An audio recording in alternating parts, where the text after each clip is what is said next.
I talked to him afterward. You know,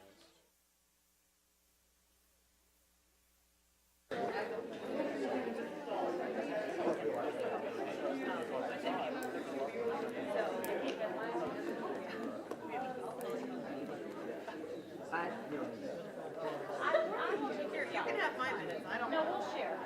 We'll figure it out.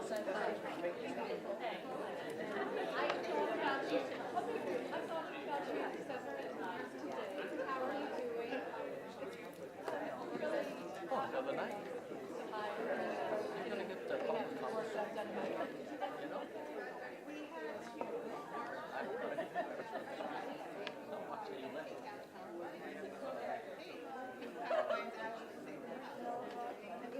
Oh, right.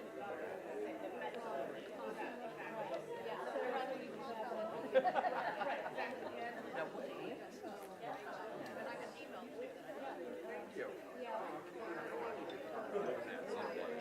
Not with me. oh, okay.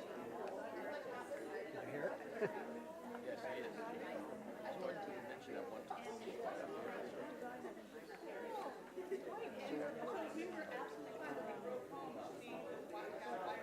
Howdy, gentlemen. How are you? Yeah. Every time he comes, he throws that level. Pardon me? Yeah, okay. Right. Yeah.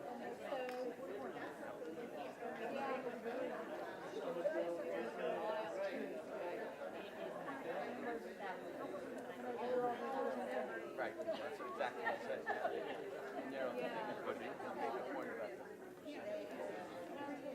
I said, no, because I looked into that too, and I said, okay, now we got a lot. But you don't know if it's 25. You could take it back.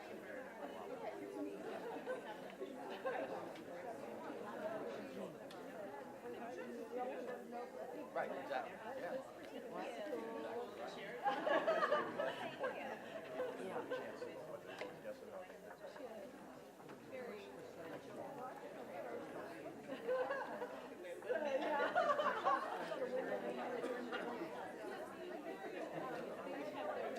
I was up there, I stopped at traffic.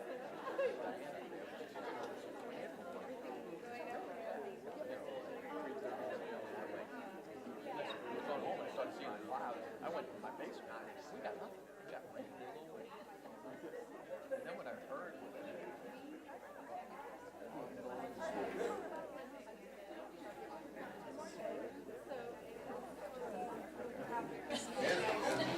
Okay, thank you, everybody. Thank you. Okay, I'll be calling to order the Board of Education special meeting, May 22nd, 2018, at 7:30 p.m. If you would join me in the Pledge of Allegiance and a quick moment of silence. I pledge allegiance to the flag of the United States of America and to the republic for which it stands, one nation, under God, indivisible, with liberty and justice for all.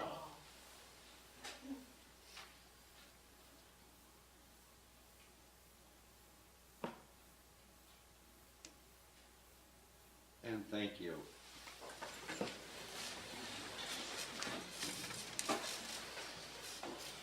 Okay, we have a rather eclectic agenda this evening, most enjoyable. And we're going to be starting off with a presentation from the John J. McCarthy Observatory. Gentlemen? Good evening, folks and members of the board. I'm Monty Ropes, and I'm the director of the observatory. We want to thank you for this unique agreement we have with the Board of Education and New Milford Public Schools to run this observatory, this world-class observatory. So we thank you for that. We thank you for the maintenance that you provide when we come up against something we can't handle. And so it's been a very enjoyable and productive 18 years. Anyway, we wanted to come and say hello to all of you. The board has turned over in the last 18 years, so a lot of new faces, a lot of people that haven't met us. Anyway, let me introduce some of the others that are here. Bob Lambert is our esteemed treasurer. He's the one that makes it go. Next to him, Bill Cloutier is our chairman of the board. And behind me is John Gabauer, who's our chief technological officer. He's going to give the presentation tonight. So here he is, John Gabauer. Thank you, Monty. Thank you, board, for giving us your time. I have the unenviable task of giving a brief history of the observatory and our accomplishments, and I think we have now 13 minutes to do it. I'm going to do my best to stay within that time period. Feel free to ask us any questions, either during or at the end, but let's see how we can do. So given the number of new board members, our agenda is quite straightforward today. We want to talk to you about what and who makes up JJMO, what we call the observatory, and what we do. We're very proud of what we've accomplished in the last 18 years, and we hope that you'll feel the same in a few minutes. Our mission is simple and has remained unchanged since it was first imagined: to use astronomy as a means to excite and interest people, especially students, to the wonders of science. You see our founding members, some of whom are here today in the audience, recognized early that science literacy and critical thinking were missing from society. Yet they are a basic necessity for success in the future. A vision for an observatory emerged, and with the support of the town, the board, and our volunteers, it became a reality in December of 2000. We think this can be much more inspiring than the latest video game or music video. Thankfully, so do some of our youth. This image, not from the Hubble, nor some mountaintop in Hawaii, despite being near sea level and in light-polluted skies, this image was taken at the observatory by our master imager, Mark Polanski.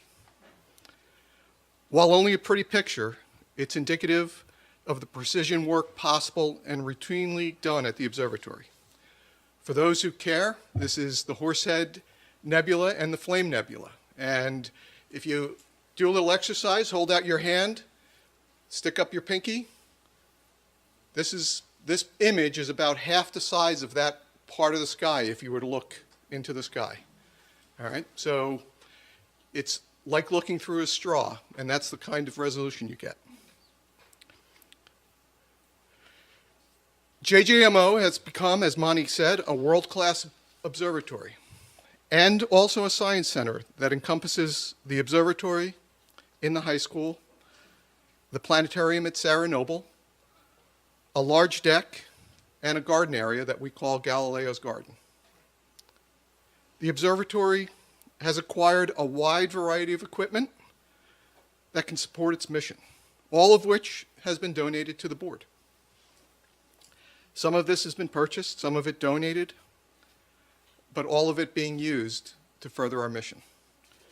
It has taken commitment and many hours of hard work by our volunteer staff to keep the facility in continuous operation since the year 2000. Speaking of the staff, they are the lifeblood of our organization, and who, by Einstein's measure, are true people of value. Now, this is one of my favorite Einstein quotes, but I hope you will not get too upset by the gender bias of the last century. But he described a man of value, one that will give more than he receives. And I think that's very apt for all the volunteers at the observatory. The volunteers are bound by the common goal of delivering our mission through the three pillars of our operations: student engagement, public outreach, and science activities. As you know, Getting students to look away from their electronic devices for more than a few seconds is difficult. Engaging them to pursue science activities is near impossible. Undeterred, we are always trying new ways to engage, and by starting early in their school tenure, providing a variety of programs, we believe we have made a difference. And we'll be discussing several of those success stories in just a moment. Of course, there's nothing like looking through a big telescope to spark curiosity and light the flame of a future STEM career.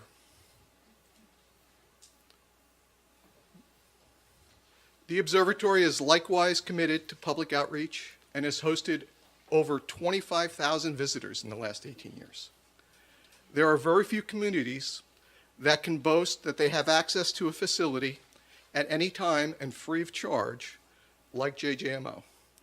It is really a great asset for the entire community. We are very, very fortunate to have many local friends and supporters, like the board, who avail themselves of our offerings. Sometimes they surprise us too. Last year we had a great event, the solar eclipse, partial in our area, and we hosted 1,500 to 2,000 people at the observatory that day. Turned out to be a great time, lots of fun for everyone.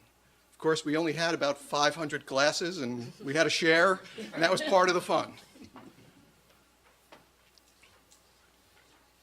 Whether it be led by students or volunteers, we are also conducting real science at the observatory. As an example, from the beginning of our operations, we have had an active near-Earth object detection program that has resulted in thousands of observations submitted to the Minor Planet Center. And, something we're very proud of, 4 asteroid discoveries. Later in the deck is a list of our notable accomplishments that will illustrate the quality of the work performed at JJMO. Now, some of you may recognize this, former New Milford student. Of course, we get excited when one of our students finds success. Kyle Cloutier, Bill's daughter, is one example, pictured here with one of her new workmates, a Mars rover. She's now working at the Jet Propulsion Laboratory. Kyle's a very poised young woman and engineer who keeps our visitors up to date with our professional projects through Second Saturday Stars lectures once or twice a year. But she's not the only success story we have. While we can't take credit for their successes, we're very proud of the students that have completed projects at JJMO. Listed here are a few examples of the many talented students who have been able to exercise their science and critical thinking at the observatory. Lisa Glukowski won the Intel Science Fair with a project at the observatory. Kyle, we talked about. Carly Kleinstern is now at Brandeis University, and she's doing some exciting work as a research assistant involving gravity wave detection. And this year, we're very happy to have Charlie Osborne, who's demonstrated great leadership in getting all of the students involved from the high school in JGMO. He's a great imager, NEO observer, and will be attending University of Virginia in the fall. And again, these are just a few of examples of our successes.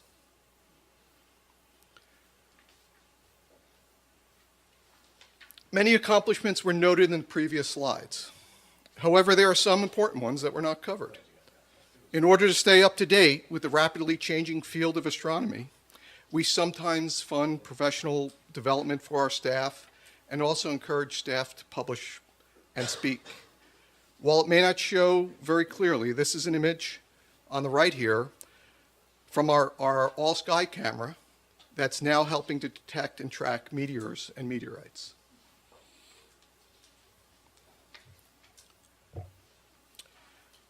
Now, despite having accomplished so much in the past 18 years, we feel the best is yet to come.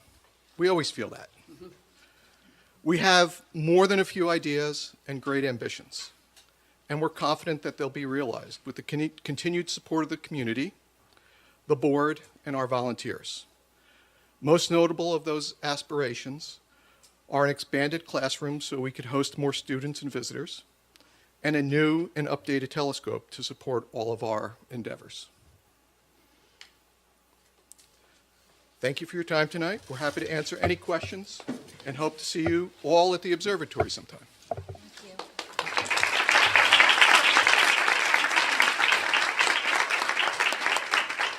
How I did on time. Did very Perfect. well. Thank you so much. problem. I trust if I get my question on the way home, I can just give you a call, because that always happens to me. Yes. Actually, anyone can call the observatory anytime, schedule a visit for themselves or their family. It is open to the whole community. And if you just have a question about science, what we heard tonight, or anything, you're welcome to call. Thank you. Yes? One question. What are you laughing at?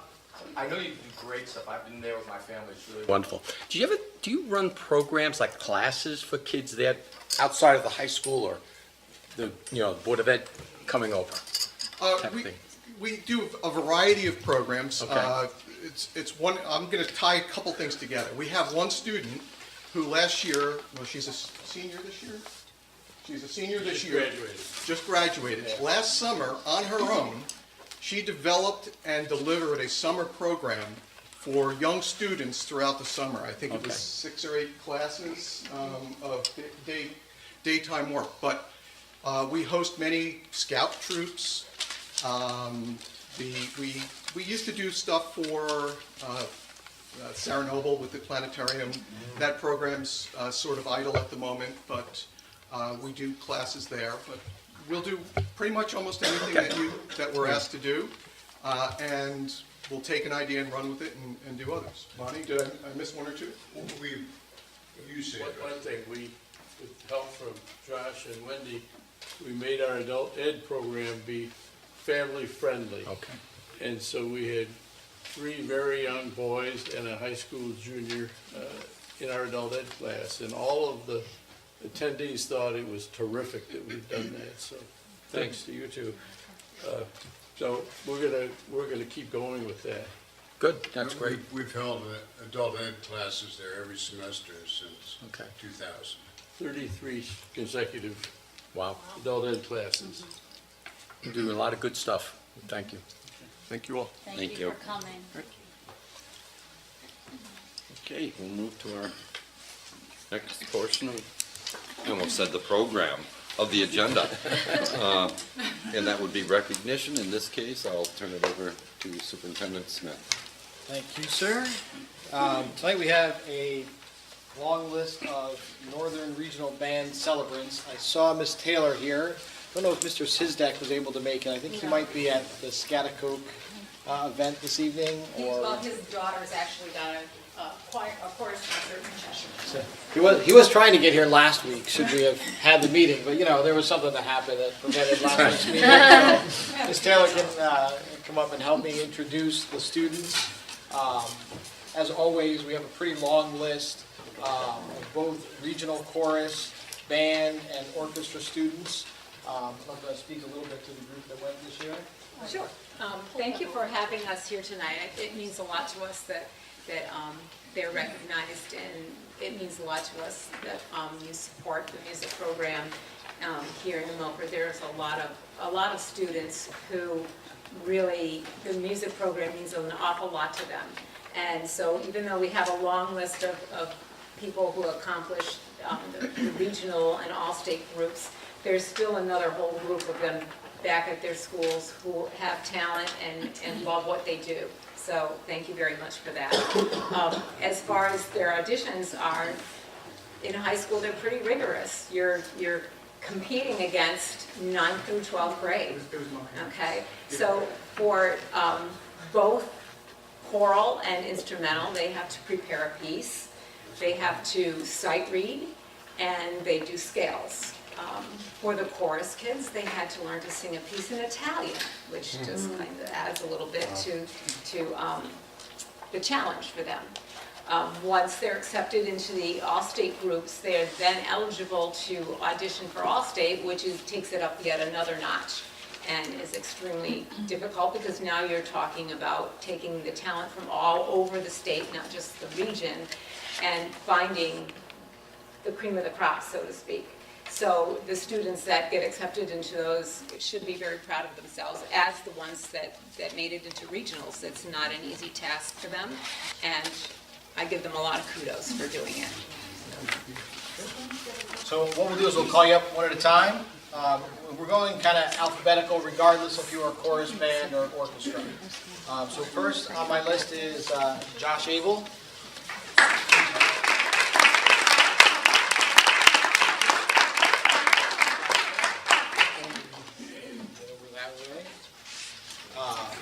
Next is Hannah Arison.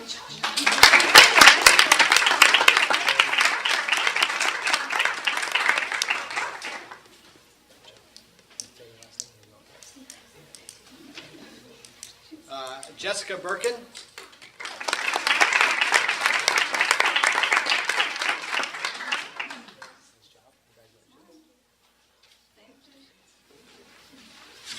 Further back here. We have Michael Cavuto, who qualified for both regional orchestra and the all-state band.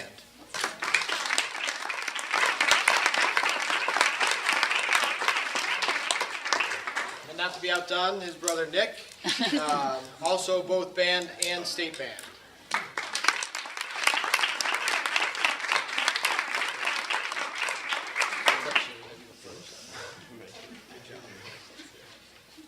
Next is Jenna Drahota for regional chorus.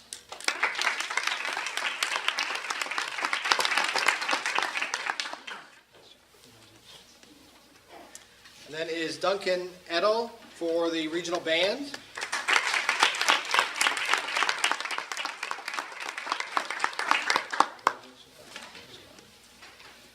Jessica Learson for regional chorus.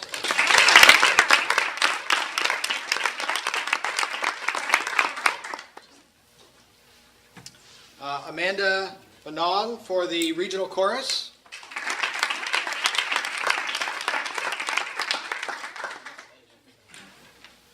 Ryan McNulty for the regional chorus and all-state chorus.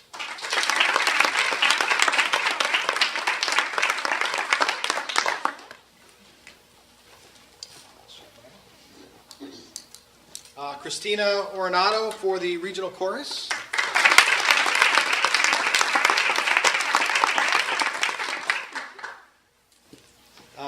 Eliza Perry for the Northern Regional Band.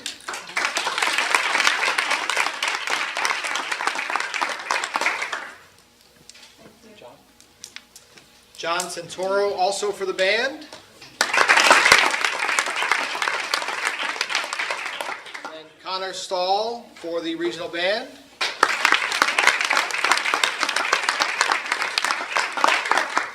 Nice job. And then Michael Tarby for regional band. And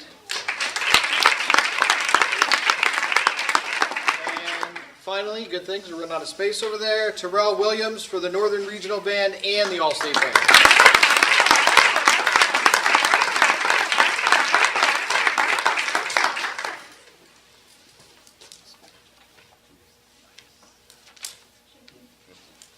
And that is our fine group of musicians. Wow. So congratulations.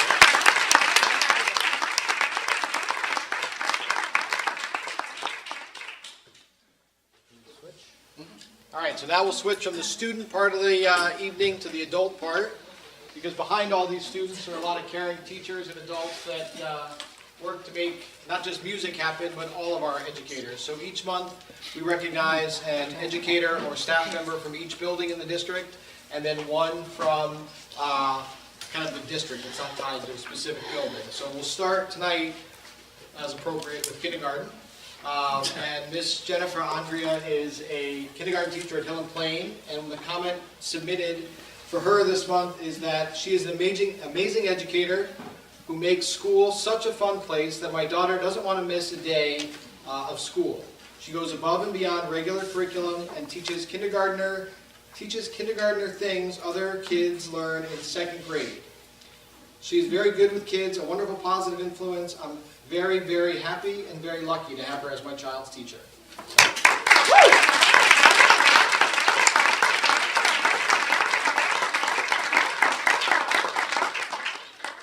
Now we'll skip to middle school, and Miss Gina Bernard. I saw somewhere, you must stand as I read this to you. Yep.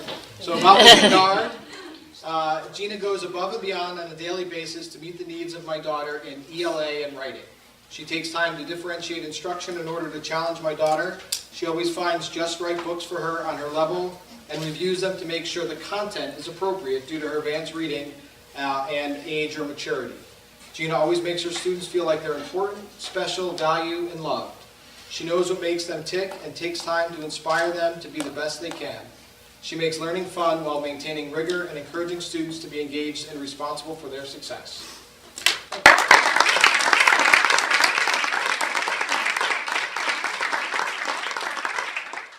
And to high school, Miss Kelly Diorio. Well, Kelly can make it tonight. No. So you did just have a baby. Yeah. So, you know, Kelly is a true asset to the math department and deserving of recognition. She's also been instrumental in the formation of the Math Honor Society at the Milford High School. So for that, we thank her.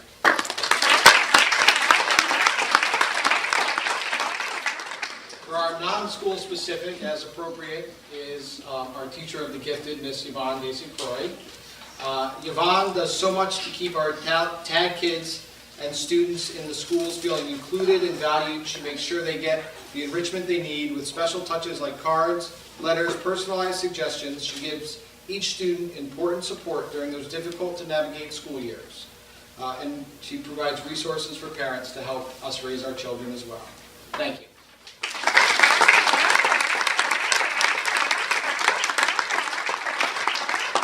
As appropriate with so many musicians up here, Mr. Fitzgerald is at Scanticoke right now helping our students grow.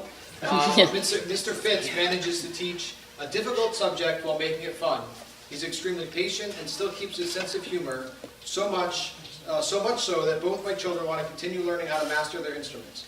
Mr. Fitz keeps parents well informed with emails and makes concerts fun for the kids and for the audience. I appreciate his dedication, and know his hard work is making a difference with my child's appreciation of music.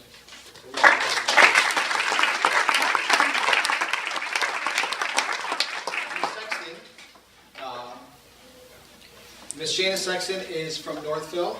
Miss Sexton goes above and beyond for her kindergarten class. She focuses each day, and she focuses on each and every day and each child's strengths and weaknesses individually to make sure they can all be successful and that nobody is left behind. My daughter is challenged and pushed beyond what I ever thought she'd be able to do. She is excelling magnificently. Miss Sexton shows these children how special they are each and every day, and they are lucky to have her. She makes the children feel so comfortable and has even said to many of us many times that the children point out our mistakes that the other kids make and realize it's okay to make mistakes, and you learn from them and move on. This is so important in building confidence in these young children who have so much expected of them every day. Thank you, Sheila.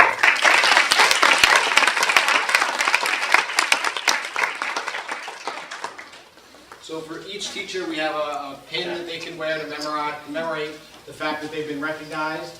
And then on the inside of one of these boxes, there's a little sticker, and they'll be able to drive a car donated by Ingersoll Auto in Danbury for the month, with a little label on it that says they've been the staff member of the month. So How about to the end of the year, it's extended? I'm working on that. And then we have, I need two surrogates. Can two of you guys, I need Mr. Fitz to be one, and for our math teacher, Kelly. Diorio. Can you be Mr. Fitz? And can you be Miss Diorio? All right.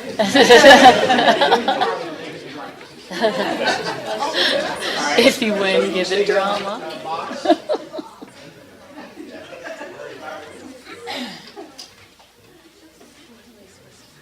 And then you can open the box. On three. So all of you get a pen that says thank you. And then if there's a little smiley face, Ms.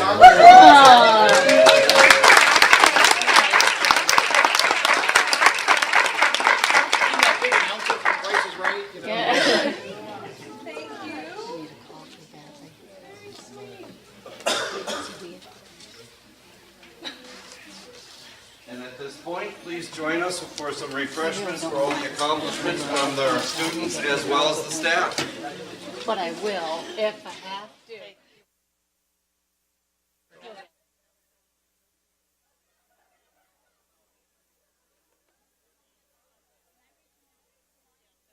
David?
done yet? Did they? Good.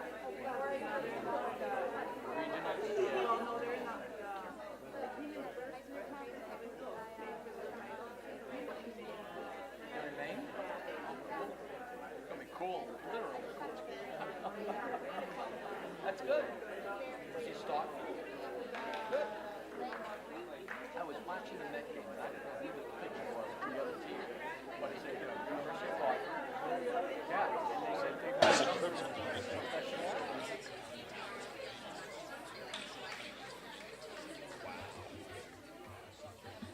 That's not good.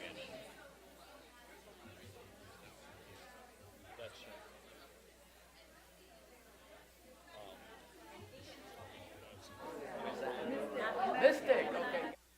I was just saying, Mike. I just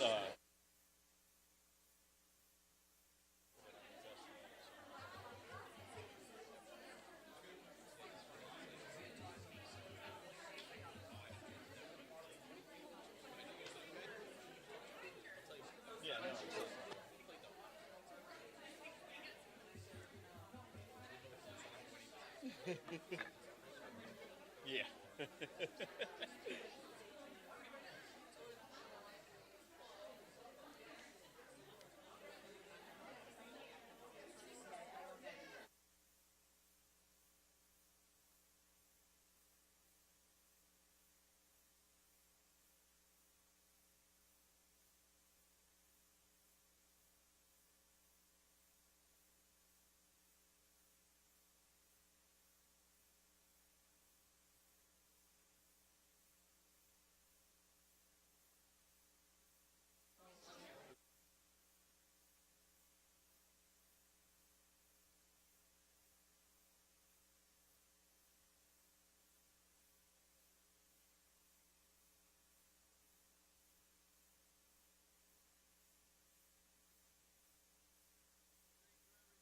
Thank you, everybody. If we could resume the meeting, please. We have a lengthy agenda.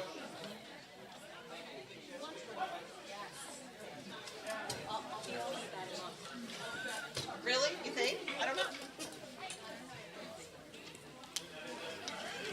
Got my pen, you got minutes. Sorry, and I wrote all wrong. I just have to have the. Okay, thank you, Do everybody. you have an agenda? You have your pack, you got the. At this time, we'll entertain public comment, and a reminder that public comments are limited to 3 minutes for each. Yeah. Do we have any public comments, sir? Yes, we have one person tonight, Miss Megan Bird. Thank you all. Last night I spoke with the town council, as some of you heard, the people that were there, thank you for being there. And I urged the town council to compromise. And apparently that word resonated with them, and I am thrilled and grateful that they did put forward what I feel is a compromise for them. But I'm here tonight to ask you to do the same. It's not fair to ask one board to compromise and not ask another to do the same. I ask you to hear the voices of those people fighting hard to make this next referendum fail. There are reasons they're fighting hard, some of them valid and some of them not. And there are also voices that are very quiet, and those are our parents in town who don't like to ruffle feathers, don't like to stand up, don't like to be in public and speak, and who aren't sure how exactly this is going to affect their child. But you will hear their voices when it does affect their child. There is no doubt about that. But unfortunately, at that point, it's too late. I appreciate all the hard work every one of you on this board does basically year-round to come up with the next budget. And the fact that you've been working closely with the mayor's office since he took office to make sure that the town and board were working together. I don't think most of the public realizes that. I think it needs to be announced, and I think we all need, on this board, everybody needs to make it clear that you are working with the town. It's not something that you're doing in a silo. It's not something that you have had no discussions with the mayor about. You absolutely have, and I think people need to know that.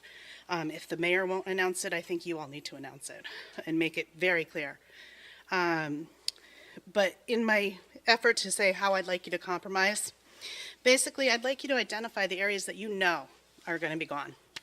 I mean, there's $900,000+ that needs to come out of this budget still.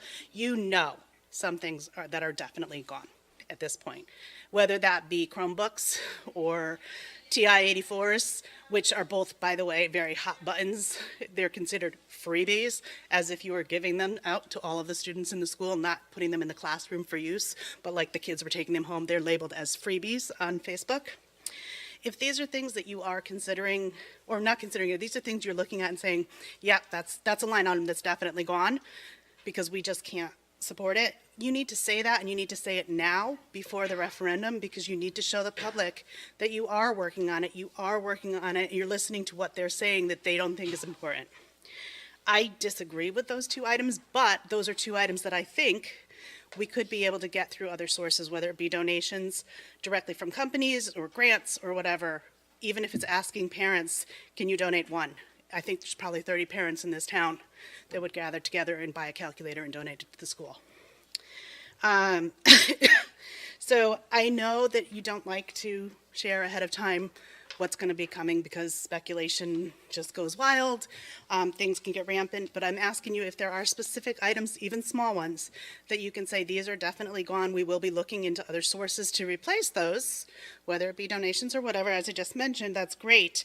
But at least then you can publicly say, you're working on it, you're looking at it, this is the number you've gotten down to so far, and now we still have another 800,000 or 750,000 or whatever it is after you've gotten rid of those. But at least it's public, everybody knows, and nobody can say you're not sharing information.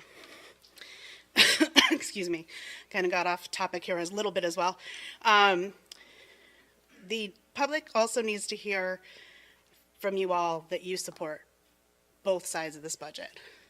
They need to hear it from town council as well, and I will be writing to them as well after they've put through the new budgets. They need to hear that the government of this town is in support of passing these referendums, because otherwise we're going to end up in the same boat 2 weeks from now, where we have plenty of people that vote no for one and yes for the other, and both of them are going back to the drawing board. So I just urge you to compromise a little on your policies of keeping everything close to the heart, and share a little bit if you can, to show the public in good faith effort that you are working on it diligently and it's not taken lightly. Thank you. Thank you. Do we have anybody else care to participate in public comment? Okay. We will close public comment and move on to the PTO report. Mrs. Lewis, good evening. Good evening. The PTOs honored our hardworking staff last week with different celebrations ranging from a dessert bar to lunch. We will also recognize our bus drivers for transporting our students safely. The high school PTO will be hosting a penny war in June, as well as a movie night at Bank Street. Northville and Sarah Noble will host family nights with a buy one, get one free Scholastic book sale. While Hill and Plain will entertain the students with a slideshow with memories from the past year. Students K through 8 will receive their yearbooks in the next couple of weeks. All schools will have extra copies for sale. Grad Party still needs volunteers to decorate 2 rooms, as well as help with moving supplies to the high school and decorating. The community is welcome to do a walkthrough on Saturday, June 23rd, 10 a.m. to 12 p.m. The PTO will be awarding 12 $1,000 scholarships to seniors who will be furthering their education. And June's spirit theme is Superhero Day. Thank you. Great. Did I hear you say 12 scholarships of 1,000 apiece? Yes. That's superb. Thank you. Thank you. Okay, at this point, students, please. Good evening, everyone. Good evening. Unfortunately, we had some Mother Nature happenings last week, so we're going to pull it all the way back to May 12th when this high school held their combined junior and senior prom, which was the first time we combined that prom to try to lower the cost a little bit, and I think everyone had a great time. It worked very well. Fortunately, the rain did hold out. It didn't ruin too many plans, and some pictures were able to be done, and it was a great time. So that was fantastic. Good break to some AP exams. On the 14th, the Spanish Honor Society had their annual induction. So a bunch of new students who were striving really hard to join managed, and they're all very excited for the Honor Society? On May 15th in the morning at the high school in the cafeteria, we held a award breakfast where we recognized most improved students in all the subjects, along with community service awards. The specialty awards night was supposed to be on the 16th, but again, Mother Nature kind of stepped in there, so it was rescheduled for June 6th, and I'm sure many students and parents are looking forward to that. The 17th was the chorus concert, and the songs were beautiful, and all the students had a lot of fun. So. On May 25th, 26th, and 27th, there will be a senior art show at the Railroad Street train station as well. And I can't believe we're already entering Memorial Day, but this Sunday, the Marching Band and Color Guard will be performing in the Sherman Memorial Day Parade Sunday morning. Hopefully it doesn't rain, along with Monday morning at the New Milford Memorial Day Parade as well. And going along with band, the following Tuesday, the Marching Band and Color Guard will hold their end-of-year banquet at the Ember Room, where we recognize all sorts of things like looking forward to next year, superlative awards, and all sorts of fun stuff. It's a great way to end the year for all of our musical students, which we recognized earlier. Senior Scholarship Night is next Wednesday, the 30th. I don't know exactly how many scholarships are going to be handed out. I know that there are going to be 3 from National Honor Society, so I'm sure many of the seniors are looking forward to that. And to close out May, the senior banquet will be held on May 31st at the Candlewood Inn. And the following day, the senior trip to Six Flags New England will be held on Friday, June 1st. Also, to kick off June, yearbooks will be coming out soon, so I saw the forms being kind of passed around today. Hoping many students get some yearbooks. And I thought I'd just throw it out there to finish out, but you probably all are aware that AP tests were missed on Wednesday, Thursday, and Friday last week, so those are all rescheduled, and College Board is currently trying to have some fun and get all of our students to take their appropriate tests in the coming weeks. Thank you. Thank you, guys. Thank you.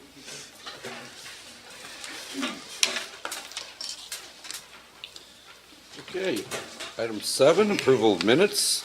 I need a motion to approve the following Board of Education meeting minutes: board workshop minutes, April 24th, 2018, regular meeting minutes, April 24th, 2018, and regular meeting minutes, May 3rd, 2018. So moved. Second. And is there any discussion for any of these? Brian.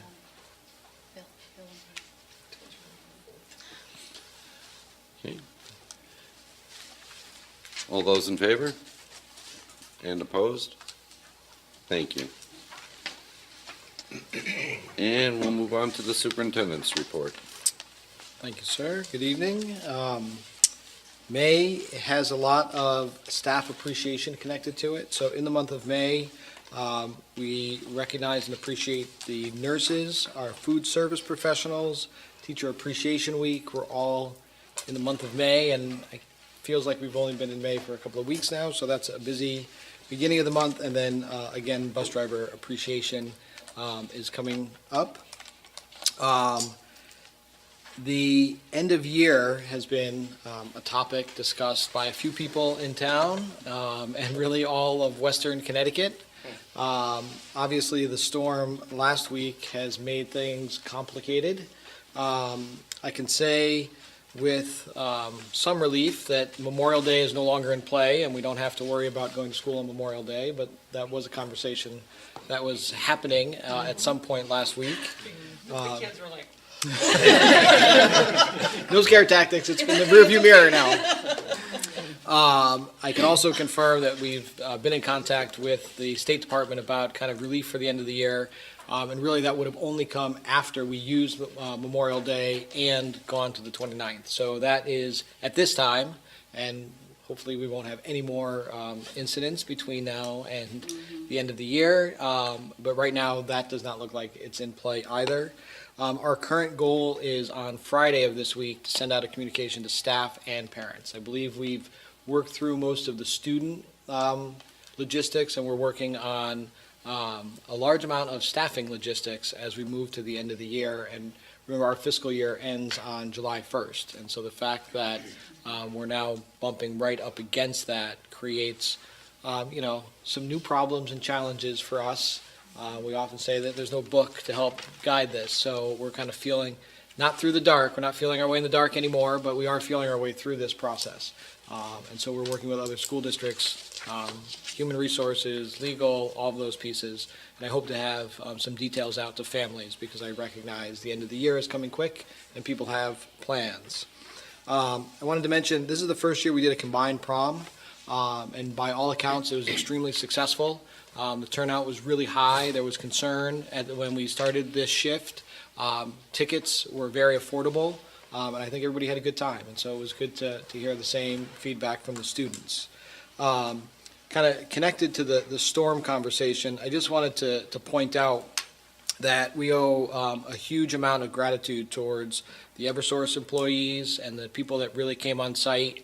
As you might have gathered from my Friday morning phone call, was not thrilled that we couldn't open school on Friday, and that wasn't because of the amount of work people had done. Eversource and our local town crews, our emergency management staff in town, the other emergency crews that came from other places worked so hard to get our schools online Thursday night, and they were.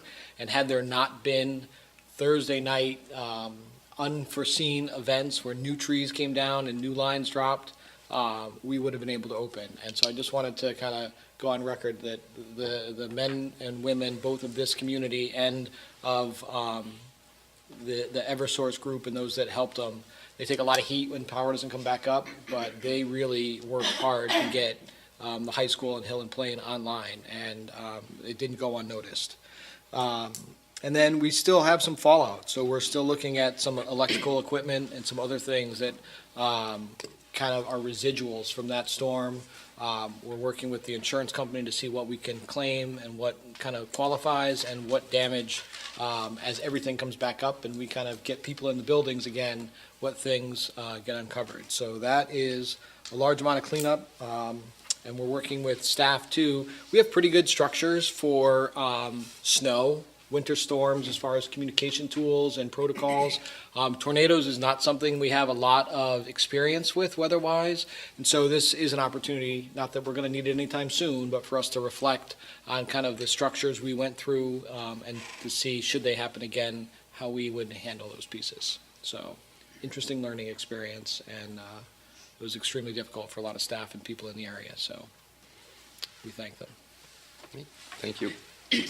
And moving on to the chair's report. First of all, the new referendum date has been set for the town budget as well as the education budget, and that is June 5th.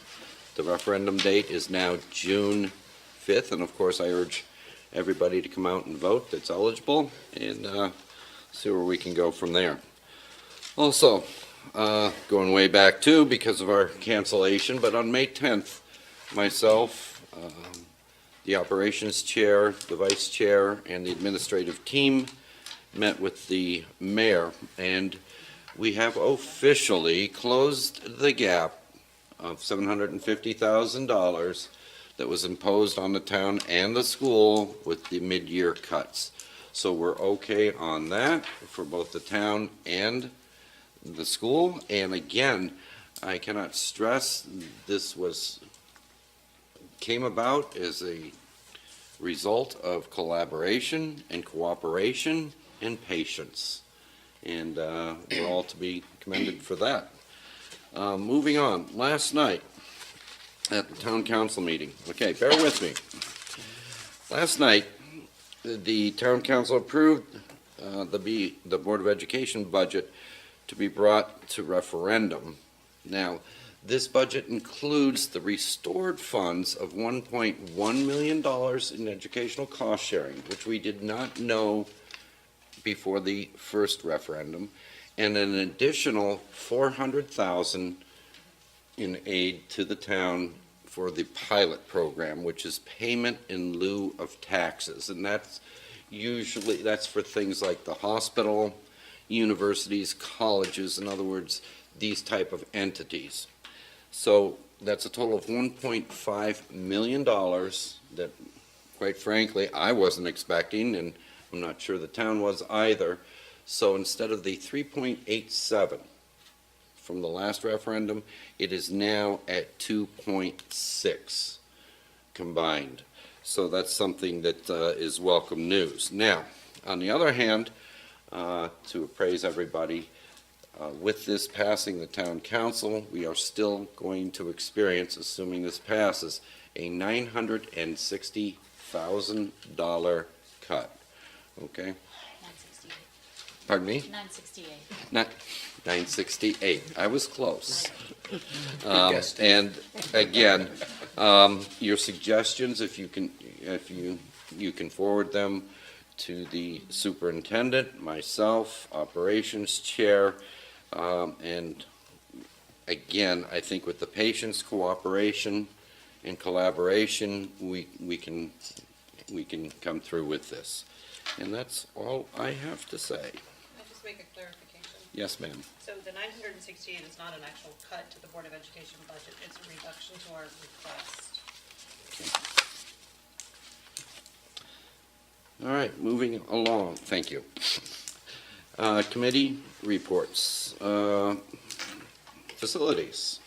Yep, we had a very productive meeting way back when, and everything that we talked about is actually on tonight's agenda.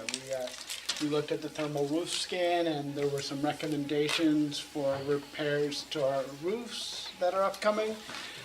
We also took a look at the fuel tanks, and some of those are going to have to be replaced, and those are up for discussion tonight, so I won't foreshadow too much. Okay. Thank you. Sure. And operations. Operations, as we wind down the year, was a rather long meeting, and there are a few things not on the full board agenda that were on the operations agenda, so I'll just be brief on some of the things that board members will have an opportunity to discuss this evening. You know, we have our monthly reports, which we'll bring in and have people ask, questions where we are, how we're doing, where we may be going. That's also listed as towards the end of the year balance. We'll have that discussion as well. We had the fuel tanks was also passed over to operations because it's a financial piece. To give committee members an opportunity to weigh in. There was a brief discussion about perhaps speaking with the town, and we've had a few discussions, and it is on for discussion tonight, so I'll hold off on that. We have our bid awards in that we'll be looking at, and our gifts and donations, which we're always appreciative of, and cannot thank this community enough for all that they do. Can't do it without you. That certainly holds true. Our grants are on for discussion and action, and our food and nutrition services. I don't think that is on for discussion. We had an update on our fingerprinting from Ms. Baldelli on, the process of our ink machine, and it's outdated, and with that came some dialogue on how we do it, what the costs are, and where we go from there. So I welcome some further information. We also had an update on Source for Teachers, and the goal is to perhaps expand that to support staff, because the goal is to increase that bill rate. There's a real advantage to that through our education, and the less disruption, the better, and if we can streamline the process. So we've had that discussion as well, and we will be possibly looking at further conversation on that. We have the end of the year balance we briefly discussed, as the chair mentioned. Now is the time, regardless of if you have some thoughts, they are most likely and very possibly are going to require some research, so the board can have that information, so they can make those difficult decisions. If you could get them to either the chair or the superintendent or operations, that would be great. So we have that opportunity to have those discussions and maybe be as creative as we possibly can. And that's it. I think that's about it. We had the calendar was handed out, and I think that's all on for action for tonight. So. Okay, thank you very much. And policy. Policy, thank you, David. Let's see, policy on May 1st was on time, under budget, 44 minutes. It's a first for us. Let's see, you'll see tonight on tonight's agenda for full board, for first approval, is the 3520. It's a new policy. It's a student data privacy policy. And as some of you know, the state has a mandate for how, this is recent legislation. It's going to go into effect this July 1st, but it's been kind of put off a few times through now. I think October 1st, 2016 was the first time they started to talk about it, and it's since been pushed off. One of the reasons we're trying to get it to the full board is so that we can get in before that deadline. So many Connecticut districts here, I say, are faced with issues of student data privacy, and vendors have to sign individual privacy pledges for how they handle that student data, right? So there, and Roberta had shared as well too, that there's a Connecticut kind of clearinghouse they're looking at, trying to have a place for how multiple vendors could just kind of sign the contract with all of Connecticut, and that would apply to all 169 districts. So correct me if I'm wrong with that, but that's in the works, or they're hoping to try to do that, right? Because essentially at this point, it's a little feudalism where you have to say, okay, Google, Pearson, all these big vendors, we would have to contract or have them sign a contract with each individual or privacy pledge, with each district. And it's important stuff too, you know, things like student information, student records. The list is pretty extensive, and there's also pretty tight guidelines on data breaches and how to handle that. So we talked about that quite a bit at our last policy meeting. You'll also see we reviewed several 1000 series policies. Some of those are going to return back to the subcommittee after review with legal, and then we may see those back, but we'll see where the summer takes us, and it will bring that to the full board at a later date. Policy in our next meeting is June 5th. Just to remind them, that's actually referendum day, and that'll be the night of the referendum as well. So, yes, and that's all I have to say. So vote before the meeting. This is true. Well, if he's done in 44 minutes, it's not a problem. Well, there's Committee on Learning, which is. Okay, Committee on Learning. Speaking of, Committee on Learning went long, surprise, surprise. There was one curriculum up for discussion, which is Introduction to Engineering Design, which is a Project Lead the Way course, and that is on the agenda for tonight for approval. It's a very interesting course in learning about what we're doing with this program. We had several presentations. The first was the Project Lead the Way student projects. We had first seen them in the fall when they had just conceptualized what they were doing, and they were kind of delivering to us some ideas of what they were going to come up with, and we really wanted to see them back to kind of see where they went and how far they've come, and I have to tell you, they were pretty impressive. The students summarized their projects. They had to include a review of the problem, possible viable solutions, design requirements, need-want survey, products already on the market, patent research, the scope of their project, review of project designs, what STEM principles were used, product models, materials constructions of prototype, and testing for workability. So there were 5 that were presented. One was a water turbine that would charge jet ski batteries, a lift-a-bike, which provides a means for people to transport their bikes upstairs without necessarily having to throw them on their back. Skate Namo, which uses the rotational motion of skateboarding to charge electronic devices.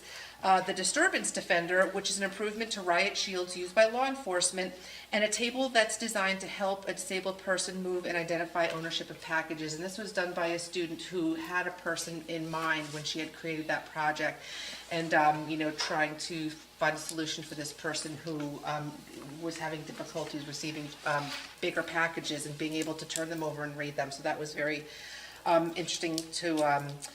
They were all very, very interesting to hear about, and really it goes to show how great we're doing in this course, to see these kids really present well, and it's hard for them to get up in front of this group. I mean, they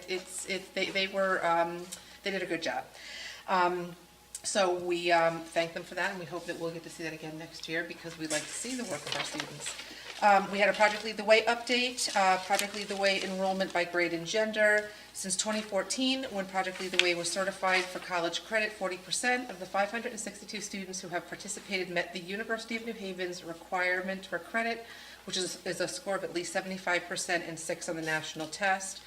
Mr. Corpo distributed the Project Lead the Way end of course assessment score interpretation guides for some of the courses so that committee members could see how the credits are earned in that course. And since female participation has declined, Mr. Corpo did discuss attempts that are being taken to get more females to participate in the course. And Mr. Smith said they're hoping to introduce Project Lead the Way at the middle school, and they have over the past 2 years trying to help with enrollment once they get into the high school. We did hear quite a bit about Project Lead the Way. And we also got some results from our alumni survey. 342 students made up the class of 2017. 6 students transferred out of district. 11 students went to adult education. 6 students were retained.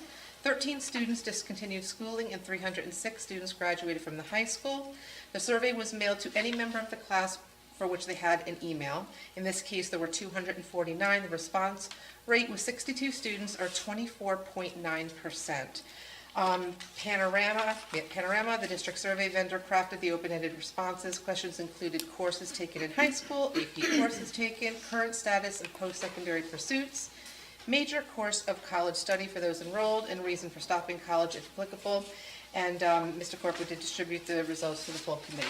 So it was a very long and robust meeting, but we are done with at least our curriculum review for a little while. So our June meeting will focus on a couple of presentations that we're currently fine-tuning. So it shouldn't be too bad, right, Alicia? That's right. But that's it for me. Okay, thank you. And at advance, Mrs. Monahan was kind enough to send in a report. First and foremost, that she is registered as our representative with Ed Advance now. The next meeting is on June 7th at the Access South School, where they'll be touring the new construction, and that Mrs. Monahan has arranged for a short orientation meeting on the same day. Thank you. And CABE. A lot of this is going to mirror what Mr. Smith said in policy as well. CABE is presently sifting through new legislation, what it means, how to deal with it, and things of that nature. Most of those will be referred to the policy committee as they become more detailed and interpreted. And also, as Mr. Smith stated, the CABE has been lobbying for some relief for our school district and the hard-hit school districts in our area. Basically to no avail because of the options that were given. Memorial Day exhausts this. So we'll see. I think they're going to be continuing with that lobby effort. It's basically a one-size-fits-all, and as Mr. Smith indicated, this was a unusual and very unique storm in the damage that it did and that we had. So moving on from there, we have negotiations. Yes, the other evening, the negotiation committee had the secretaries bargaining unit that we met for. We're beginning nurses on June 5th, and we have teacher reopener this summer. We have a very busy lineup. I'd like to take an opportunity to thank everybody on that committee. It's very time-consuming. Obviously, it's very important, and we appreciate it very much, and we'll bring any updates. Right now, there's no movement. Okay, thank you.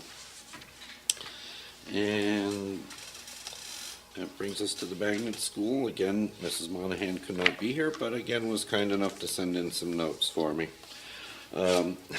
At last notice, the end of the school year was June 28th, and it may be modified due to the recent storm. They will not be offering a summer program because Danbury will be using it for a summer camp program. And also, they may or may not have a meeting in the spring, and certainly that will be decided in the coming months. So with that being said, we'll move on to item 11. Okay, discussion and possible action. I need a motion to approve Exhibit A, personnel certified, non-certified appointments, resignations, and leaves of absence as of May 15, 2018. So moved. Second. Okay, and I will open it up for discussion.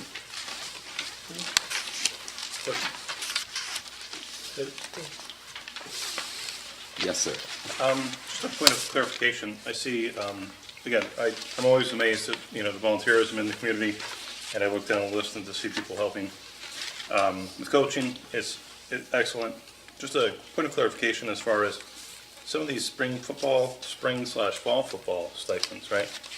Well, from what I can tell, there's the spring football piece, which is effective in May 16th, and then you'll see some other ones where it's August 17th for the same person. So I'm just a little nervous that with the budget uncertainty we have right now, and we don't have a referendum, vote with the past budget, how would that straddle those two budget years? You want to speak to it? I can speak Sure, to it. go ahead. You want to start, and then you can fill in? So the way the football stipend's a little different in that primarily it's the fall season, and then there is a very short, about a week and a half to 2 week spring season. Yep. So there's no additional stipend for the spring. They really, when they agree to do the fall coaching, that stipend, they agree to participate in the spring camp. So it's not an additional stipend, but we don't really have a mechanism to account for the kind of that short stint. And so maybe, was it last year or the year before, we started capturing the spring on the Exhibit A as well. No, my only concern is, what if this is not a position in August? So Some of these stipended positions, we're assuming that then they will become stipended positions because we're employing in May for. Well, technically, we employed them last August. So this is the carryover of the fall season. But, Yeah. I think what you're asking is there's a couple on here Right. for the fall. Yes. So you're good with the spring, that it's just a follow-up from the fall, so If it's whatever fall they from do. 17. Right, correct. But So it's what- not a presumption that it's Right, an so 18. these here are open positions that we have right now for the coming season. They're hard to find. They get an assignment sheet that says pending June Board of Approval. So if anything changes, then they know that we'll get back to them on should we be cutting something and don't have that position open anymore. I see, so I'm even looking, some of these positions don't have an August date attached to them because that might have been a coach that was from the fall. Correct. Okay, so that helps me understand that, because I just get nervous that there's a presumption that then, because we don't see other coaches on here, we only see football Right. program, but that helps clarify that these are from the fall. Fall 17, and carry over into spring, so maybe that, that's news to I me, think so. that's our entire budget. What's that? That's what we're facing with the Well, budget. like, we give everybody a salary notification, all our employees, and most of them get it for June 1st, and on every single one it says pending board Pending. approval Right. on the June board meeting, so things could change. No, I understand that. I just- No. The way these look paired, it makes it. Well, it that's appears as because- if yes. It's paired to an No. 18 August date and That's not great. the 17. Right. So, Yeah, the question is, why even put that in here now?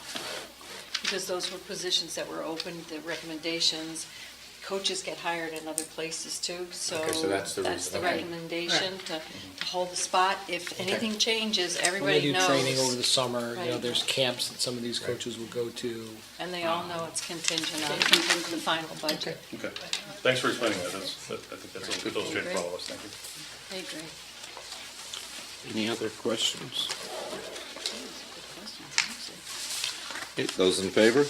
Aye. And any, that's unanimous, thank you.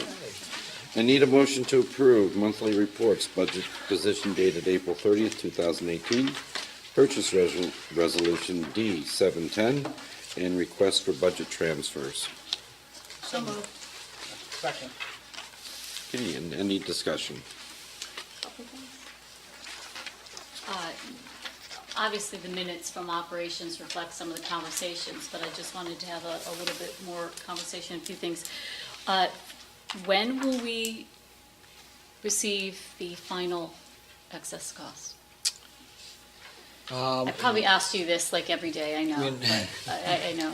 I would think relatively soon. Usually it's about It's this about time. now.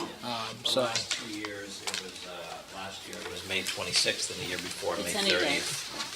I thought I would try. Couple days early. Unfortunately, we are concerned there may be a reduction in that, correct?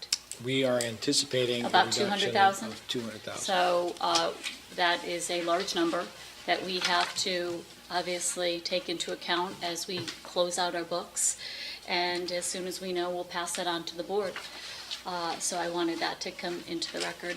We did have some discussions over certain line items that we might be looking at transfers for next month because some are crossing over with student transportation.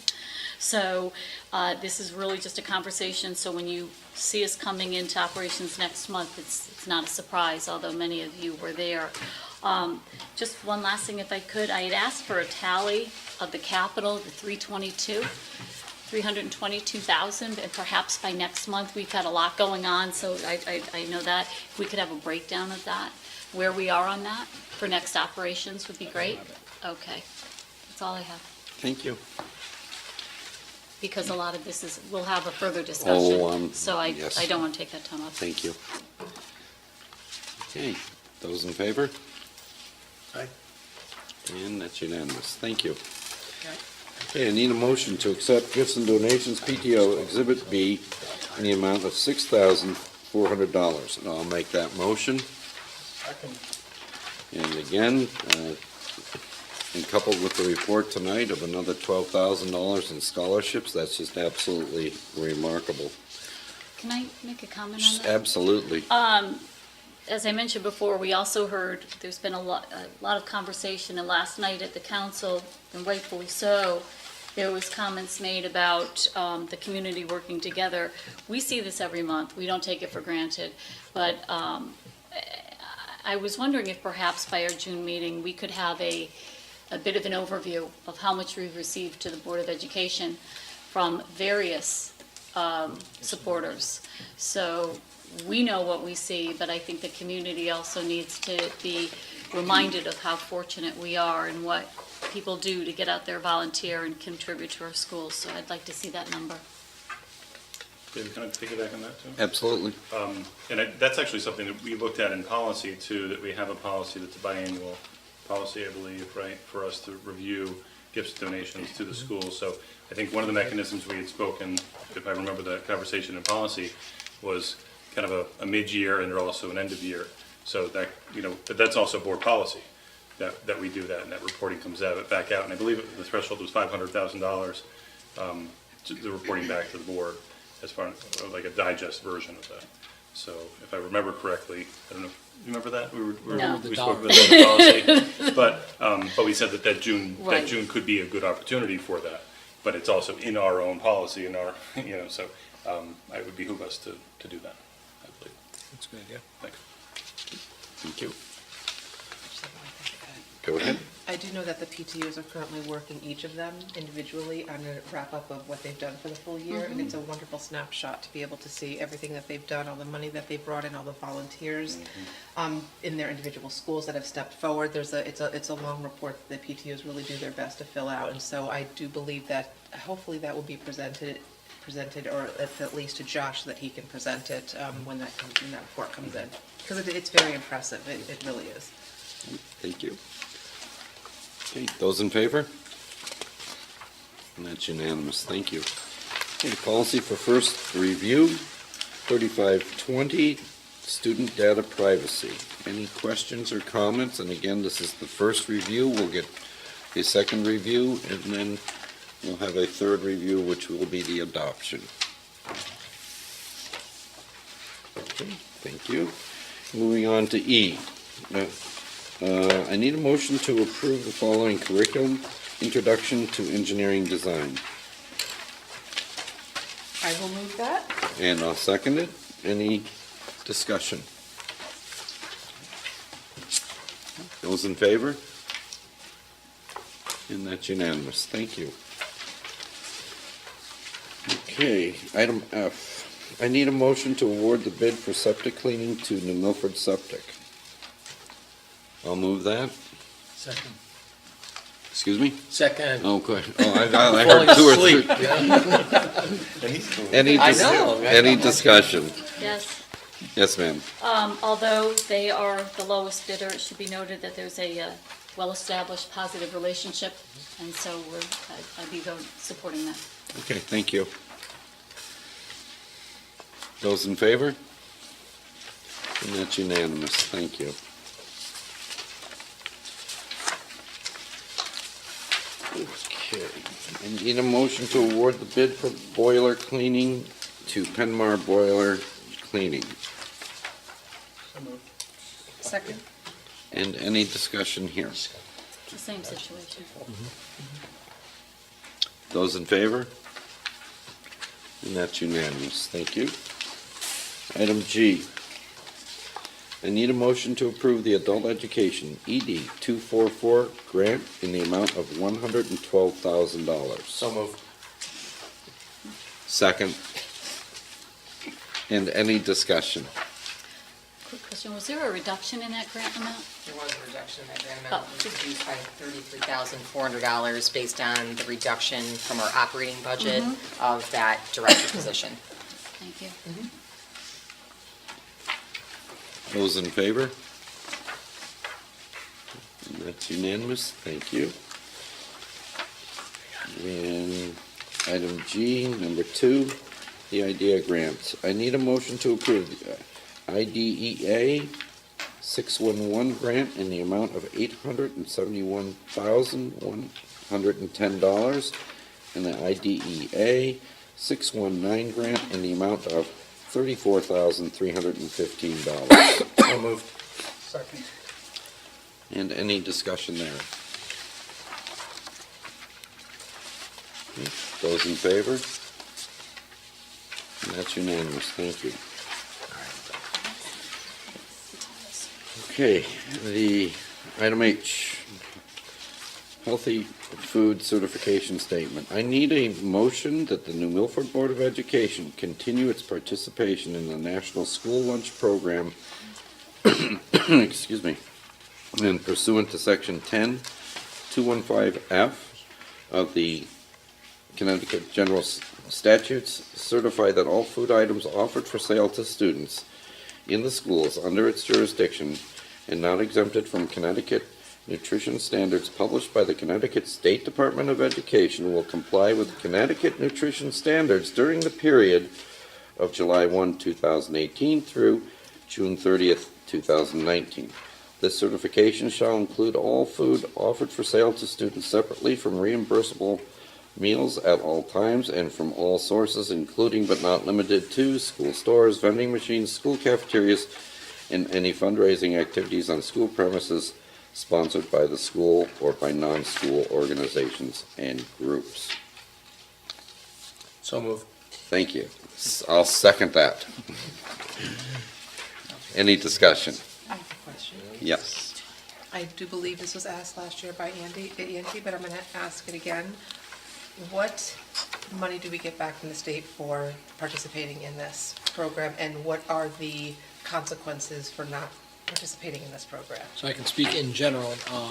It is hundreds of thousands in reimbursement in state lunches. It is for free lunch, obviously the cost of the meal is reimbursed, and reduced lunches, a portion of the meal is reimbursed. So I'm sure I can see Mr. Giovanone looking for the specifics. And I know when we looked it up before, it is well over 6 figures that gets reimbursed through this program. I think it really needs to be reflected in the minutes, because there's so much talk about this and so many ways that a lot of the things that have been doing in school, even by the PTOs, that can't be done the same way, and it's really important that people understand why. It's because we can't function without the money from this grant, and so I would like it to be put into the minutes of why, what kind of money we do get from it. I can pull something together for next month if you want something to come through operation. I just can't pull everything. We can send it as an item of information in the meantime. Okay. Thank you. Yes. So if we do not participate, we do not get reimbursed even for free and reduced lunches? That is correct. This is it's a big hammer that this comes with. And this language, Connecticut has some of the strictest language in the country, really. And again, this comes through the state of Connecticut. The motion that you didn't ask Mr. Lawson to read again actually comes from the State Department. This motion has to be, as written, Right. approved by the board on an annual basis. And then we have to follow those guidelines, and we do get audited, and we do get inspected. And if we don't meet those criteria, then we cannot qualify for that program. Just a point of clarification, you're looking for the school, the full food service reimbursement for the full program. Okay. Thanks, Anthony. Okay, we've got another one coming up and one more after that. Okay, food, You didn't vote on that? oh. No, Yeah, we we need did. to vote. Yeah, we do, don't we? Thank you. If you do these minutes, Those, get those sent. in favor? And opposed? Okay. Food certification exemptions for school fundraisers. Okay. I need a motion that the New Milford Board of Education allow the sale to students of food items that do not meet the Connecticut nutritional standards, provided that the following conditions are met. The sale is in connection with an event occurring after the end of the regular school day or on the weekend. 2, the sale is at the location of the event. And 3, the food items are not sold from a vending machine or school store. An event is an occurrence that involves more than just regularly scheduled practices, meeting, or extracurricular activity. For example, soccer games, school plays, and interscholastic debates are events, but soccer practices, play rehearsals, and debate team meetings are not. The regular school day is the period from midnight before to 30 minutes after the end of the official school day. Location means where the event is being held. Can somebody move that, please? I'll move it. Thank you. I'll second that. And any discussion? Yes, ma'am. So if there's a soccer game and someone's selling concessions and somebody from lacrosse practice comes and wants to buy them, you can't sell them to them? So I think that there is the strict interpretation of the law, and then there is our ability to enforce it. And so, in that case, so the Booster Barn is a good example at the high school. When there's a soccer game and that's open, it's open because of that event. If students who happen to be there for another reason, maybe they're there watching the soccer game, at the end of lacrosse practice. I think so far I've not seen this interpreted kind of at the extreme side of that, and there's probably some scenarios that you can put in. But this is saying that as a school district, we're going to make a good faith effort to enforce this policy. And if that happened and we were questioned, we would say it's in violation of the board policy, and that's not how, we're not structured to do that. That's somebody technically, not following through. But what we wouldn't do is open the Booster Barn specifically for lacrosse practice, or, kind of not following our current practice. So when you say we're not following through with the enforcement, or we're not equipped to enforce it, or we shouldn't have sold to that student? No, I think, so to say that like the parents that for the most part run the event at that Booster Barn are aware of this policy, they know what they should be doing, and it's not open, for example, during the school day. That's really what this is about, because when you get to those events, like we wouldn't have a soccer game like during the school day. And so when you go 30 minutes after the school day, I guess you'd have to get into when lacrosse practice started and that kind of thing. But the idea being that the school district itself wouldn't promote the practice of selling food that didn't comply with these certifications in direct violation. And this is my problem with these things, they're just so stupid. I mean, and really, I question, is it really worth it for us to participate? Because I really don't think it is. Well, I would tell you that the food service program, and we'll get the specifics, but it is a significant amount of dollars. and not participating in it, I think would cause a serious financial hole for us to fill. We're going to agree to disagree on that one. I'll get you the numbers specifically.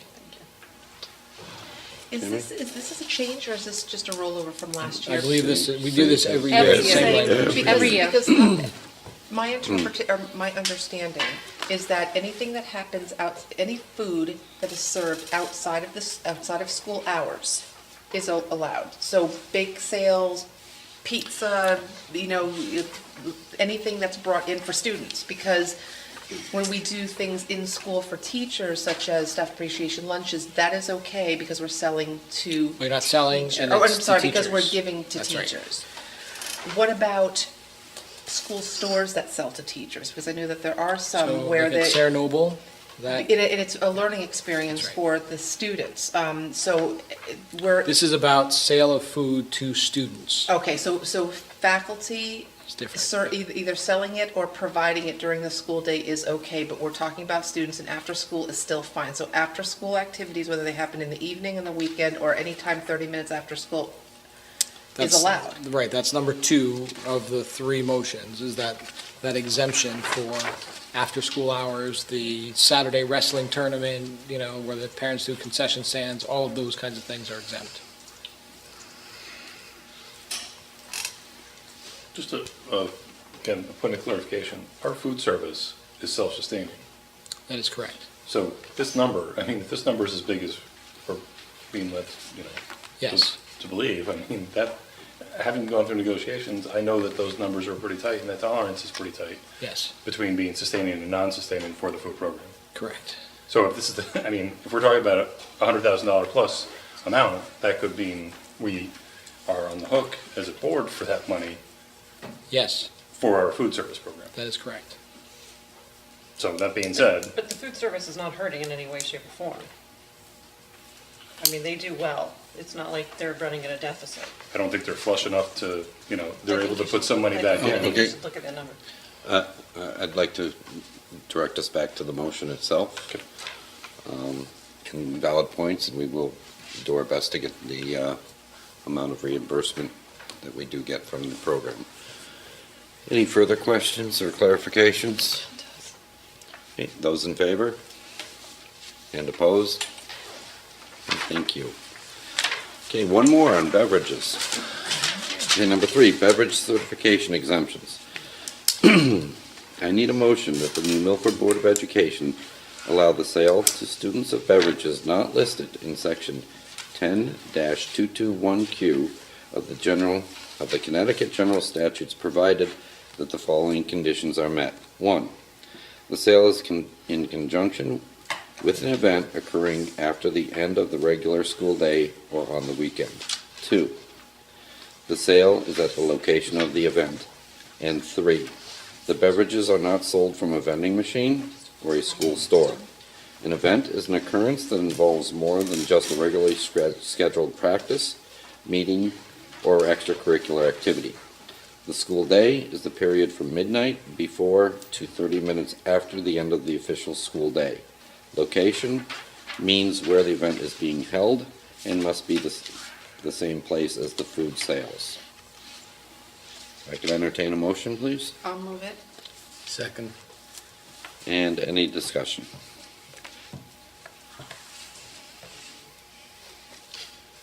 Okay, those in favor? And opposed? And thank you. Wendy, were you opposed? No? Oh, okay. Okay, fuel tanks.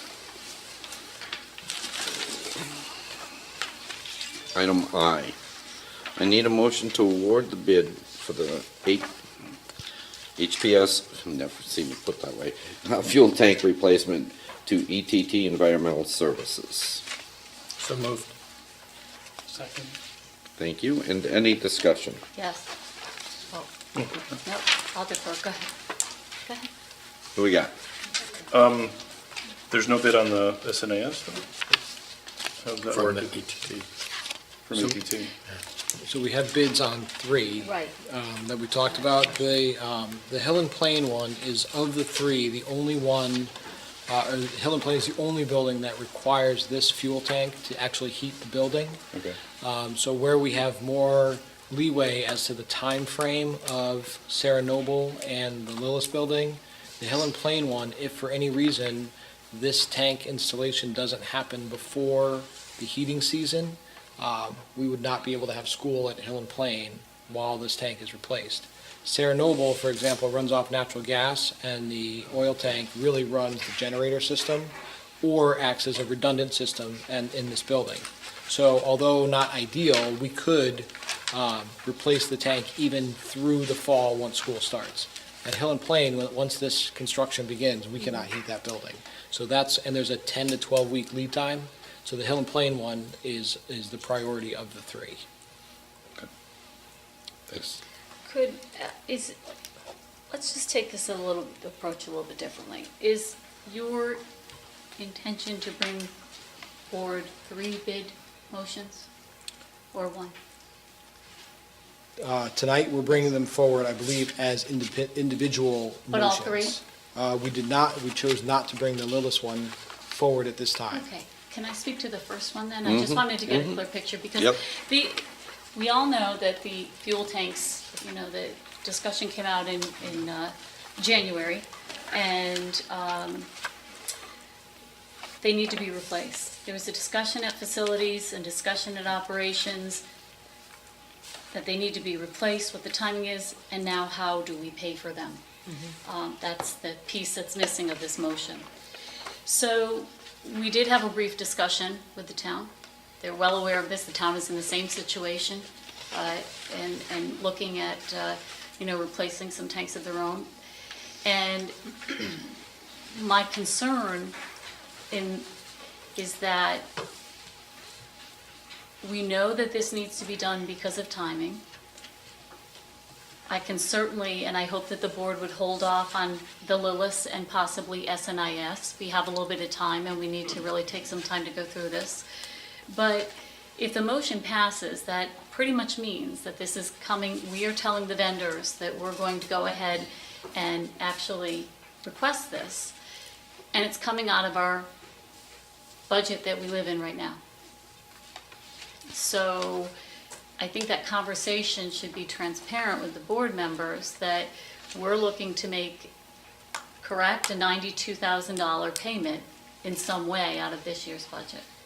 I think we have some options. I mean, you can talk capital reserve. I mean, there's really 2 options, right? Well, It's either and that's- operating or That's capital piece reserve. number 2 I wanted to get into, Right. because I think that as we start to wind down the numbers, and you look at the discussion a little further on, end of the year balance and things of that nature, we've already covered a $450,000 gap with the town. We're committed. We're covering a $200,000 gap in our, potential. That's $650,000. Usually our roll-off is somewhere between $60,000, $80,000 at the end of the year. Fair to say? Last 2 years, yeah. Okay. So I'm hoping that the board, that this motion, or the minutes at least reflect that we know we need to do this. We need to let the vendor know that we're going to do this because it has to be done. And if we can somehow salvage some of the end of the year budget, and if there are other opportunities that come in, that we take a look at them, and whatever we can't cover with the end of the year balance, I would hope that we could go to the town and at least access the rest of our capital reserve. I'm really hesitant to draw down our capital reserve. These 3 expenditures are $300,000, and that is just a huge number to take out of our capital reserve. So I just wanted to go through the funding piece so we walk through the mechanism of where we're going. I think we could talk about, so we've talked to the vendor about placing the order. Again, there's a very long lead time to these tanks. Right. So placing the order, and then to come back in a month and decide where we are. I mean, so the excess cost number is what we're budgeting for, and we're budgeting conservatively.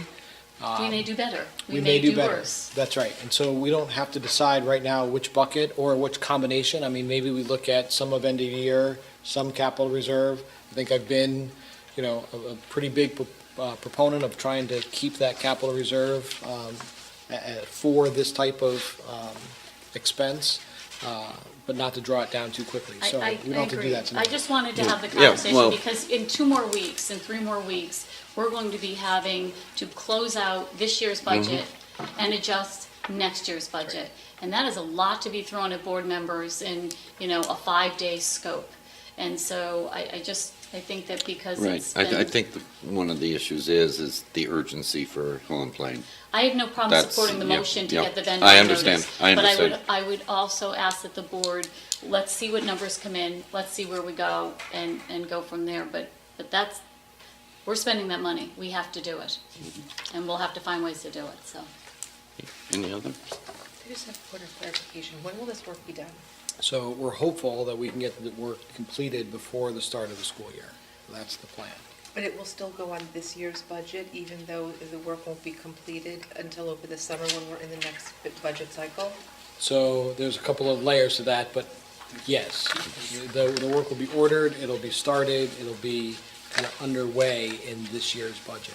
So that's where you get into those months of June, July, and August, where you work with the auditors and the vendors as to, how we go ahead and process So this. you're gonna encumber money, if it's not all paid out by June 30th, then you're gonna encumber what's left over out of the next budget? Potentially. Now, so the question there then becomes which bucket we're Which going to bucket go we to. go to. Yeah. If we paid out of capital reserve, the fiscal year is not a factor at all. Right. And But if so you're that's gonna look where. to If we have that's right. things at the end of the year, we can, or any We combination make the thereof. deposit down with this year's, with 17, 18 operating funds.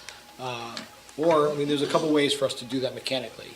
We could then hold it in, at our end of the year balance, ask for it to be moved to capital reserve to offset, and you kind of take all of it out of capital reserve and then backfill it. Right.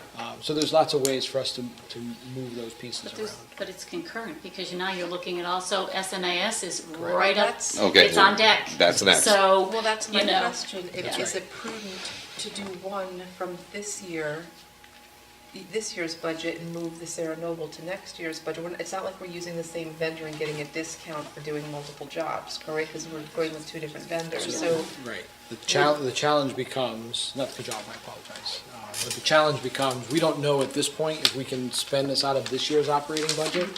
But I would say, certainly, I do not anticipate us being able to take it out of next year's operating. Yeah, So that's, I we've think- I already, mentioned it.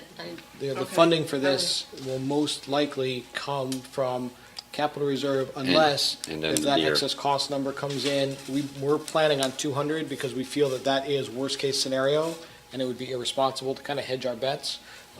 We could also have a But- more positive rollout. You don't know. That's right, we Yeah. don't know. So Okay. that's kind of how we're moving the Thanks for the pieces. clarification. yes, sir. To complicate things even more. No, I just remember we had talked about these and the potential for bonding, and Joe, you'd mentioned that, right? But is it true Okay. that that's, no, but that's true.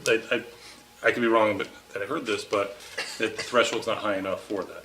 Correct. So these expenses, Right. Okay, I'll be upfront. We, during our collaborative meetings with the mayor, this was brought up, this was discussed. right, Evidently, we were hoping that these projects could be combined with other town projects to meet that threshold, but to our knowledge, that has not It's not occurred. happening. okay. No, because I know, I heard that in town No, council no, last I night. I know. know, I heard it too. And No, I all think. these expenses, these fuel tanks we would have, but that doesn't seem like that would even be a long-term debt. But that's something Joe brought up, Okay. gosh, months ago, where Right. where Exploring we that option, could, right, right. and we did approach the town about that. And evidently, that was not acceptable or doable or Or threshold, whatever. the threshold is not high enough. Well, yeah, but we wanted to perhaps combine some other capital projects that the town would have to bring that threshold high enough. I see. That didn't pan out for whatever reasons that I'm not privy to. So, go ahead. It's unfortunate, given that, from my prior experience, the town of New Milford is capable of bonding more than we ever have, particularly since we're paying off bonds on the high school. And so the total bonding out by this town is lower than most towns of our size, and it's unfortunate, the council. things in that manner. And it's a detriment to us over here on the Board of Ed. But the town has the capacity, and our accountants and our auditors have even said that, and sadly, they haven't seen the light on that one. Okay. Those in favor? And opposed?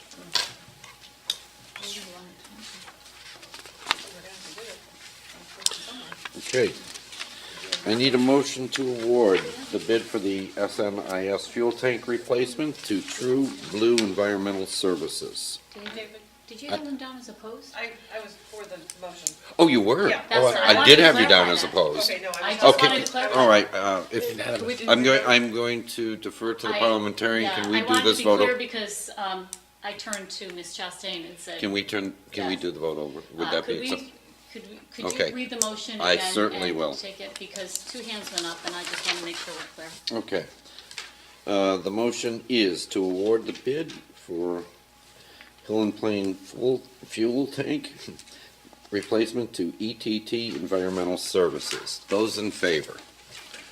And those opposed? Okay, we got it. I'm so sorry to single you out, but I had to do it. Okay.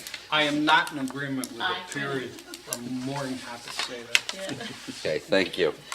Well, you get another crack at it. Okay, I need a motion to award the bid for the Sarah Noble fuel tank replacement to True Blue Environmental Services. So moved.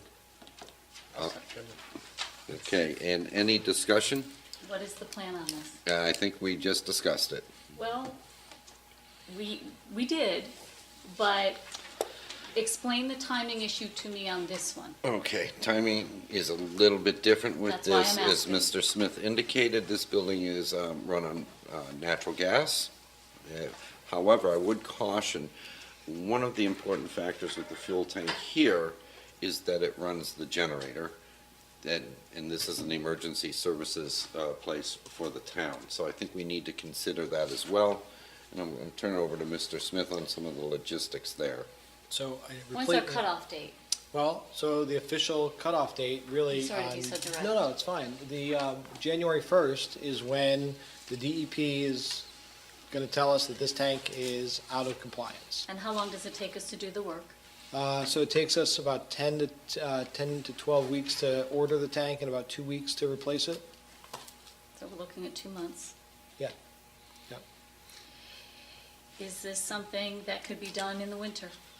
So most likely, the timeline's less important here because we don't need that tank to heat the building. So we could replace this in November. Again, it's not ideal to do this while kids are here, but it's not impossible. So if the money were readily available, which we know it is not, but if it were a perfect world and we approved this, when would the time be? Would we be doing this parallel with Hill and We could. Plain? You know, I think obviously the most ideal time to replace this type of system is in the summer when we don't have as many people here. That being said, this building is the most used in the summertime, although we don't run as many That school was my buses. question. So, you know, this building is used throughout the summer. I think we'll work with it. Of the tanks, you know, and the priority, obviously the Hill and Plain one is first. We would put this as the second priority, and the Lillis building's not on here because I think there's a lot of conversation in general about that site. So, you know, could this be done in September or October and November? Yes. And that's why I think, you know, if the board feels that they want to wait on this one, I think we could come back in June and have a conversation when we have more information available. That one, this one, we're less concerned on the timing. JT? I'm just thinking, the capacity of the tank itself, has this building always been hooked up to gas? And is the capacity, would we be replacing this tank? Again, this is just my ignorance, I'm not following this, but is the capacity of the tank that we're replacing exactly the same? Would it need to be the same if it's just running the generator for a shorter amount of time? So, interesting conversation. We've had a lot of conversations about oil tanks this year, and I know a lot more about oil tanks now than I did 6 months ago. So, no, this building was not always natural gas. Right. And however, they had 2 tanks here, and I'm going to look to Mr. Minrex. I think my memory's correct. we had 2 tanks here. When they redid the high school, turned this from the high school into Sarah Noble, we converted it to natural gas, we put dual fuel burners in, they kept 1 tank. That tank runs the generator. Now, that's a 10,000 gallon tank. Do you need a 10,000 gallon tank to run the generator? Not necessarily. However, that tank will allow it to run longer, and you don't need to have a tank come and refill it. And so should this, and, you know, last week was an opportunity for us to really have a practical conversation about emergency shelters and about our ability, and things like these structures. And, you know, Brookfield took the worst of that, and if this really was a shelter that people depended on, that tank could run for, I think, 2 weeks without being refueled. And that's one less logistic you have to worry about when you're bringing a shelter online. And in addition to that, it's all piped for a 10,000 gallon tank. There's actually added cost if you put in a smaller tank, because you have to redo the hole, you have to redo all the piping. So there's some cost savings in actually putting the same size tank. And the fuel is the heating oil, so it's stable. Yes. So it's not like it's a gasoline which would break down. We ran the oil that was in that tank for 10 years Yeah. this winter. So when we kind of started uncovering all this, we burned, it was going to cost us about $3 a gallon to pump out that tank. And so we were able to use our dual fuel burners. We used some extra filters, but we burned 10-year-old fuel oil and it was fine. So, yes. Okay, I think Joe, Angie, Wendy. If this is the town's emergency service center, let them pay for it. Send it over to council. I'm sorry, say that again, Joe, I didn't hear you. If this is an emergency center, let the town council pay for it. I'd like to respond. That's a very good point. And I think that these are some of the collaborative things that we can come up with to discuss. The key word is collaboration. That's what, we We need the council to work with us. and I think that's a very good point that we can bring up. I'd like to make a motion to table this until we can get maybe back with the town and we kind of have a better idea of the end of the year finances before we make a vote on this. Okay, we have a motion on the floor. We have a motion on the floor. Can table when there's no action. No, can you? Because you could amend the motion for another time. Okay, or- go ahead. You have a motion on the floor. We and it can has to be withdraw the voted on. motion. We could withdraw the motion, and you could do a motion to table. You have to have the main motion, the person who made the motion withdraw. The person who made the second has to also withdraw. You'd have to ask who made the motion if they're willing to Can we, withdraw. can we read back who made the Who motion? made the I did. Mr. Dahl made the motion, Mr. McCauley seconded. I will withdraw the motion. Oh. Okay. I'm tempted to, no, I withdraw my second. That's great. That was very cool, Joe. And now you can make your motion to Okay. table. Okay, Wendy, did you, is your I just wanted comment? to say, the other comment, it's redundant, but I don't think we should be making these type of commitments when we don't know how we're gonna pay for them. Okay, It's too much Angie. going on. So make a motion to table this. that, We got that? mhm, Okay. and then I'll go second ahead that and- motion. okay. Any discussion? Those in favor Beautiful. and opposed? Okay. Sorry, sir.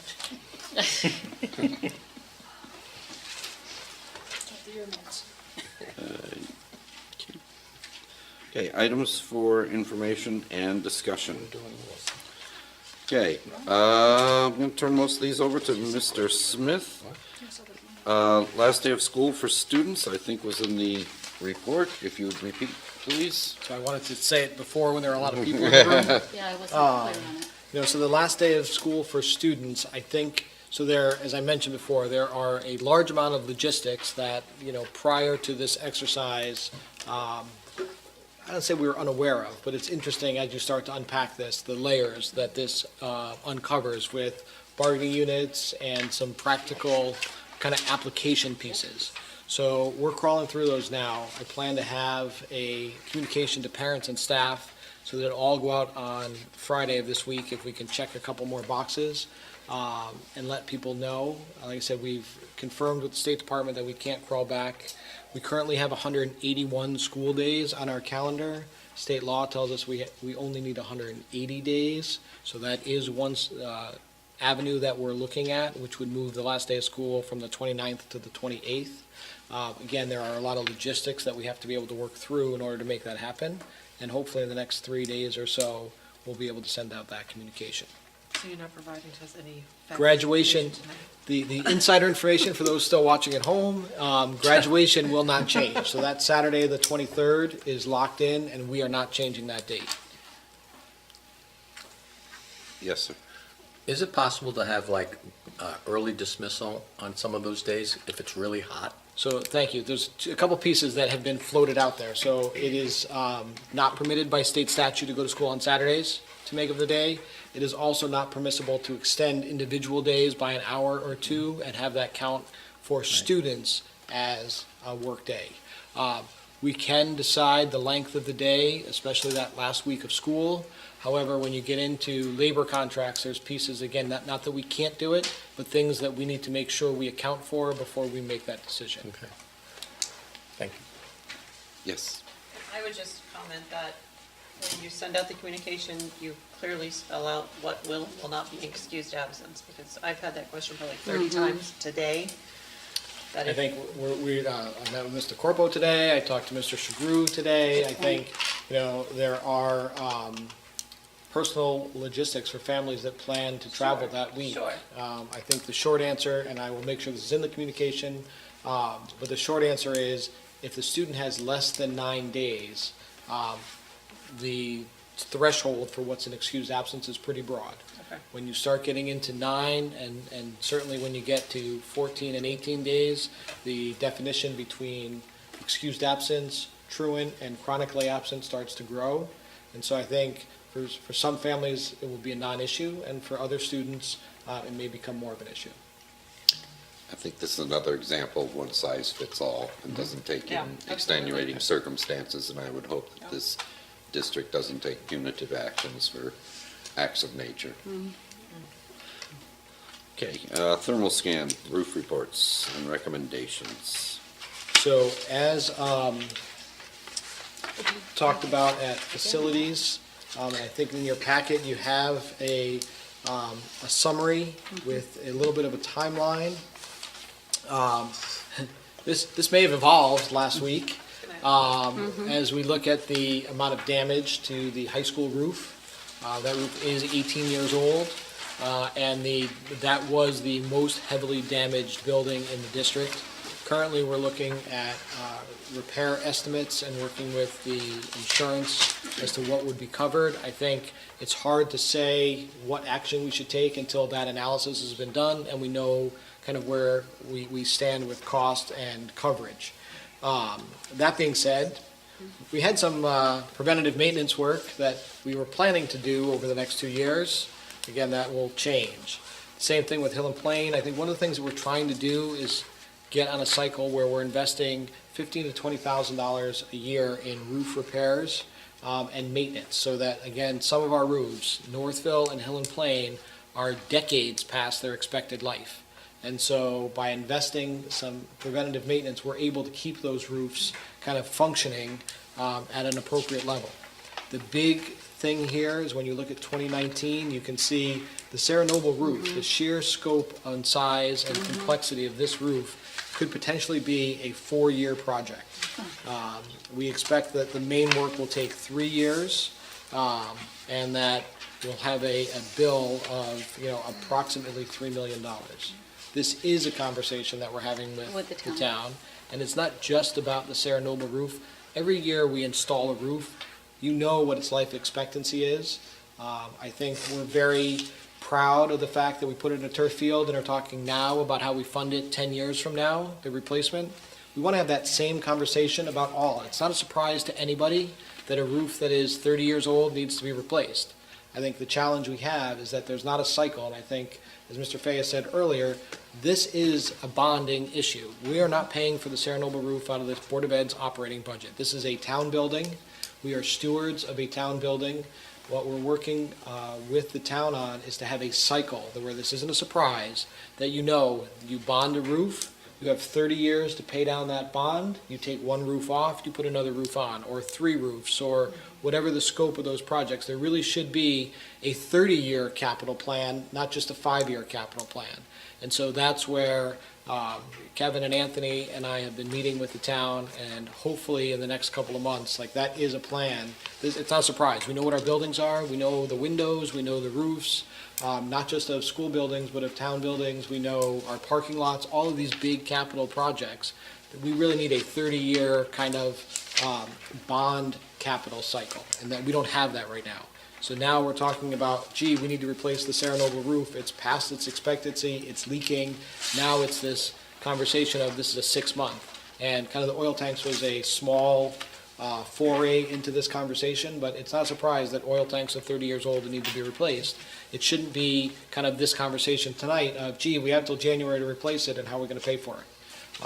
So we want this document to be kind of representative of that conversation, and to let people know, like, here's a 5-year plan of roofs, but this should begin a 30-year plan for large capital.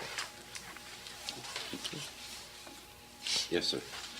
I'm glad you brought that up, plan for the future, because I just had that discussion this weekend, how come we did have a plan for the future. So I hope when we're looking into these roofs and bonding them, that not only are we looking into how we're going to pay for the next one, but we're also looking into the quality of the roof that we're putting up and the materials that we're going to use, because I think one of the mistakes with the high school roof was they didn't put on a metal roof, which was recommended, I believe, and that we might have a different conversation about that.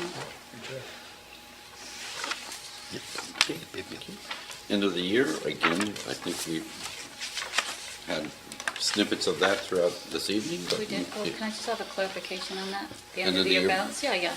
I was going to let Mr. Smith speak first. It's fine, I just want to point out you have handout 3H. Yep. Okay. No, in relation to the handout, that just the mechanism, we have to cover the town piece. And the mechanism that, just so the board is not surprised, is that whatever the board, as we wind down the year, whatever falls to the bottom line, we send over to the town. Correct. It's not like we're carving that out, you know what I'm saying? It goes to the bottom line, and whatever we don't vote to put into capital reserve, if there's anything left, it goes over to the town. Is that fair to say? Yeah, so think of like that end of year balance that we asked for the capital reserve. That's how this is going to happen. We're going to make sure that there's at least 450,000 in our unspent balance at the end of the year. Which automatically will fall to the town side. Correct. So, I'm going to print a big check. Okay, now, with the budget reductions, again, we don't have a budget yet, but assuming the one that is going up for referendum on June 5th passes, that would incorporate a $968,000 reduction. Did I get it right? Okay, reduction to the Board of Ed. Reduction to the Board of Education proposed approved budget. Nonetheless, and again, any suggestions? This is, I would ask that you contact myself, Mr. Smith, or the operations chair, Mrs. Fallenbach, because I think a lot of these things are going to be intertwined with others, dealing with personnel, with capital projects, and things of that nature in our budget. And perhaps we can get something together to accommodate this, should that be the scenario. Did you want to add some more to that? So this document is a draft, and I use that as capital D-R-A-F-T, all Right. caps. There's nothing on here that's like locked in, and none of this stuff is guaranteed. What we wanted to do, though, is similar to where we did last year. This is a document where we can start to track, so things that we're currently working on, that we're currently looking into, there's other things that people have mentioned that's not on here yet. We started at the top, that 968, and then we're gonna run kind of those running totals. So you'll have the line reduction, the running total, and then kind of so you'll have one line building up and one line building down. And then on the left-hand side, kind of the basically, when we talk about risk, we talk about low impact to students and instruction, and increased impact to students and instruction. And so I know that last night, the town council asked us to find efficiencies and to find areas that don't impact students, and some of what we do will do that. However, just like last year, there's a spectrum. And so that's kind of that tape on the left-hand side that runs from kind of lowest impact to greatest impact. And so this is where we'll start to push out to the board as we get closer. Does this list or this chart that's been given to us, is this inclusive of all the requests that you've received so far? It is not. I just want to be clear, because I have a few that are not on here. That's correct. Thank you. I like this. I have a question. Yep. Josh, I know traditionally we have waited until the referendum passes to start to pick away. However, we know that reductions are coming even if this passes. Why aren't we starting now, meeting to make these cuts so that, and this might answer Mrs. Red's question about letting people know what we're looking at here? Because, this $968,000 is going to be very difficult to get to, and there's going to be some very difficult conversations, and this is going to impact somebody. There's no way that we can make these cuts without impacting our students. Everything we do impacts our students, so why can't we start doing this now? Why do we have to wait since we know that cuts are coming? So I can speak, there's other people that have been on the board longer than I have. There's no rule that says you have to. I think historically, the way the Board of Ed has functioned is that all of this is a moving target. If the referendum was to be defeated, the cuts would be worse. That may change this list.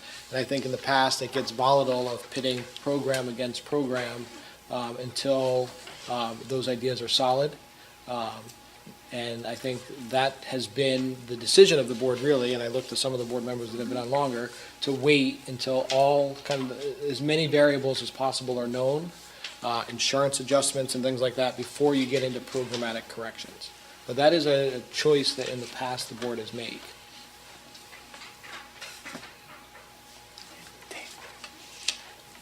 I'm sorry. I would concur with Tammy. I really think, and JT had pointed out, at the budget meeting, nobody came, nobody spoke. But, they're all on Facebook complaining. Well, you know what, maybe if we start throwing some things out that we're looking at, they'll A, get up off the couch and go vote, or B, they'll come here and say, hey, you know what, no, we want you to keep that, we want you to get rid of this. So I think, there have to be things with a $968,000 cut, there have to be things that we know right now, you know what, that's going.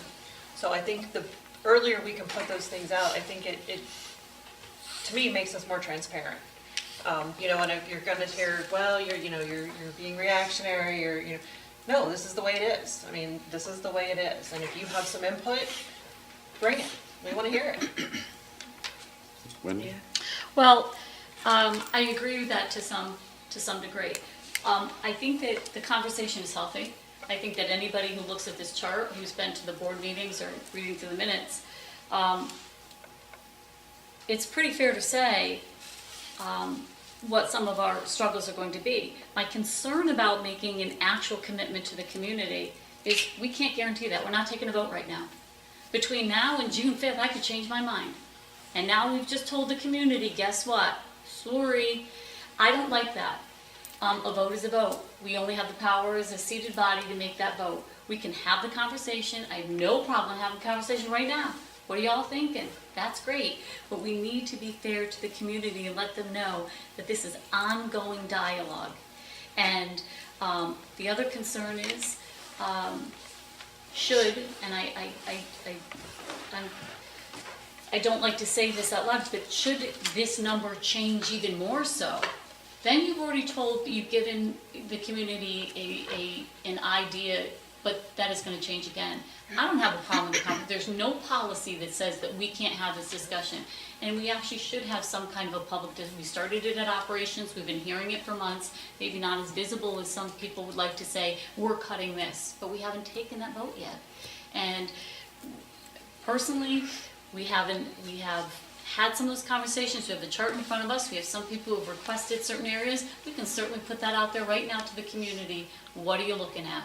But I am not comfortable saying, this is my vote right now, because in all fairness, I've asked the superintendent to look into issues that I'm wrestling with, and I don't have those dollar amounts. So without those dollar amounts, I can't go on record by saying, I'm going to reduce this, or I'm going to increase that. I need to have the data to make the decision. I have my own thoughts, and I'm happy to discuss them, and I urge the board to do that right now. If I may, I'm reluctant to as well, because it does move, and I like to deal with facts. Once we do have a budget, then I'd like to deal with it, regardless of what it's at. But I can say this, with $968,000, everything's on the table. Literally, everything is on the table. I'm not sure how our books are going to end up at the end of the summer. I'm not sure what our medical costs, if they're constantly up and down. And that's a big driver. We have negotiations that we're settling. I need to have a tad bit more to go on. Now, I will agree that you have some non-risk items, some risky items, and some very high-risk items, and I think that's an excellent guideline to go by. What is it that we want to do? Our mission is right behind us, and how do we fulfill that mission that we have? And I would urge us to have our facts in front of us first. But again, everything's on the table. I'm just curious, because it's a healthy conversation, and we should be having it in public. I just don't want to make the commitment. So what are you asking for? I agree with the fact that we can't make any decisions until we know what the final number is, and I don't think we're looking for a commitment from board members, but there's got to be, Angie said the word, transparency. I think that people need to know what direction we're moving in, and I think that that will drive them to this podium to tell them what they think about it, and that has not happened during the budget season, and it might happen now. It might let people understand how critical. Well, here we are. This is a critical, we're in a critical situation. We are going to have to make some very, very tough decisions, and there are people in this community who do not believe that is true. And I think that they need to know that it is. And I just would like us to begin this discussion rather than something be handed to us where we don't have a chance to mull it over. And I think somebody else mentioned that too. It's getting handed something and then having to make a decision. It was you. And I would just like to be prepared earlier. I think we can start this. That's my opinion. Yes. I think at the very least, we should schedule, prior to the budget vote, in my opinion, a workshop or a, community forum, something to let people know, hey, tonight is the night we're talking about budget. You got something to say, get yourself there. Don't be complaining on Thursday Very after. similar to what we hold in January. And by then, there may be some more information. Well, I think if we, You gotta put it on the agenda so people know. if we look here, for example, I referenced health insurance. Okay, we have to wait for that information. Bus contract, that's something that's ongoing, and that could be a substantial savings, which could negate some of the other things that are already there. So I think, we're jumping the gun on a lot of things. I understand the anxiety. Capital reserve, certainly we can look at that in our proposed budget. I agree. But we need to see where we can go down with our numbers there before we even get to the risk. These are the non-risk things that we can look at. And some of these are pretty big ticket items. And again, just like the excess cost, things like that. But I do agree that if you'd like to discuss it, I'm certainly certain that we can arrange it rather than 20 minutes this evening. And also, to the point, it's listed on our agenda this evening. There's nobody here discussing it. So. Well, and there's. And I'm not trying to say that, but it is listed as budget reductions. It is. So this is an open meeting. It is. If we do schedule something, I'm all for that, but I think that we need to put it out there that this is the time we need to hear from the public. No. It is not an action ceremony, but you do with it what you will. I agree with you, and however, I'd like to say that perhaps the public trusts us in our judgment, but also, on a weeknight at 9:45 for working families to be out, I think, and is a little bit much to ask as well. understand. I think we do have to make it a little bit more user-friendly. agree. Yes, sir. I kind of agree with Angie on this, that, if we schedule a meeting between now and the referendum vote, I think as a special meeting or. We've agreed on that. Okay, Good. I'd love to make, We can do that. okay, that's good. What day would you like? Well, I'm going out for dinner with Suzanne next Tuesday because it's the only Tuesday we're free, so any day after that. Okay. You like Thursdays, don't you? Thursdays, I All love right. Thursdays. Thank you, and thank you, everybody, for your feedback on that. And moving on to field trip reports. All right, item 13. Before that, just for a moment of levity here. Oh, okay, I'm up for that. My daughter is very disappointed, as am I, that she did not go to prison last week. And this is coming, this is, On that scheduled trip. and this is coming from a lawyer. This is coming. I was hoping it would be, right, an eye-opener when those bars close behind you, unless you've ever had that experience. Now, I have in a professional capacity. Glad you clarified that, Joe. We'll pass that on to the administration. They're actually trying to reschedule it. Go forensic psych. How long is this visit for? They only have a few hours. 9 to 10. 9 to 10? The rules of the state. 5 to 10? 10 to 20? Okay. All right, item 13. I need a motion to enter executive session to discuss the superintendent's performance, evaluation, employment, and contract, and invite Mr. Joshua Smith into the session. Second. I need a motion. Motion. So tired. I just- I'll second it. Those in favor? Those in favor? Thank you. Okay. I know.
Long Island City. That's not a fun place to drive to. It is not a fun place to drive to. It's you should have public comment at the end. I was down there last Friday, because I started selecting you. It averages 3 hours to get from here. Under 3, no matter how I go. Who's secretary? You? Me. Yeah, I'll take that. Secretary. Yeah, I got it, it came out 10:40. Yep. Okay. I need a motion that the board authorize the board chair and the board's legal counsel to enter into negotiations and/or negotiations with the superintendent of schools on a new 3-year contract, the final terms of which shall be subject to board approval. So moved. Seconded? Any discussion? Those in favor? And that's unanimous. Thank you. I need a motion to adjourn the meeting at 10:42. So moved. For a second. Any discussion? Bill, and second by Brian. Hey, guys. Okay, those in favor? That, Put your hand up. thank you, and that's unanimous. Thank you, everybody.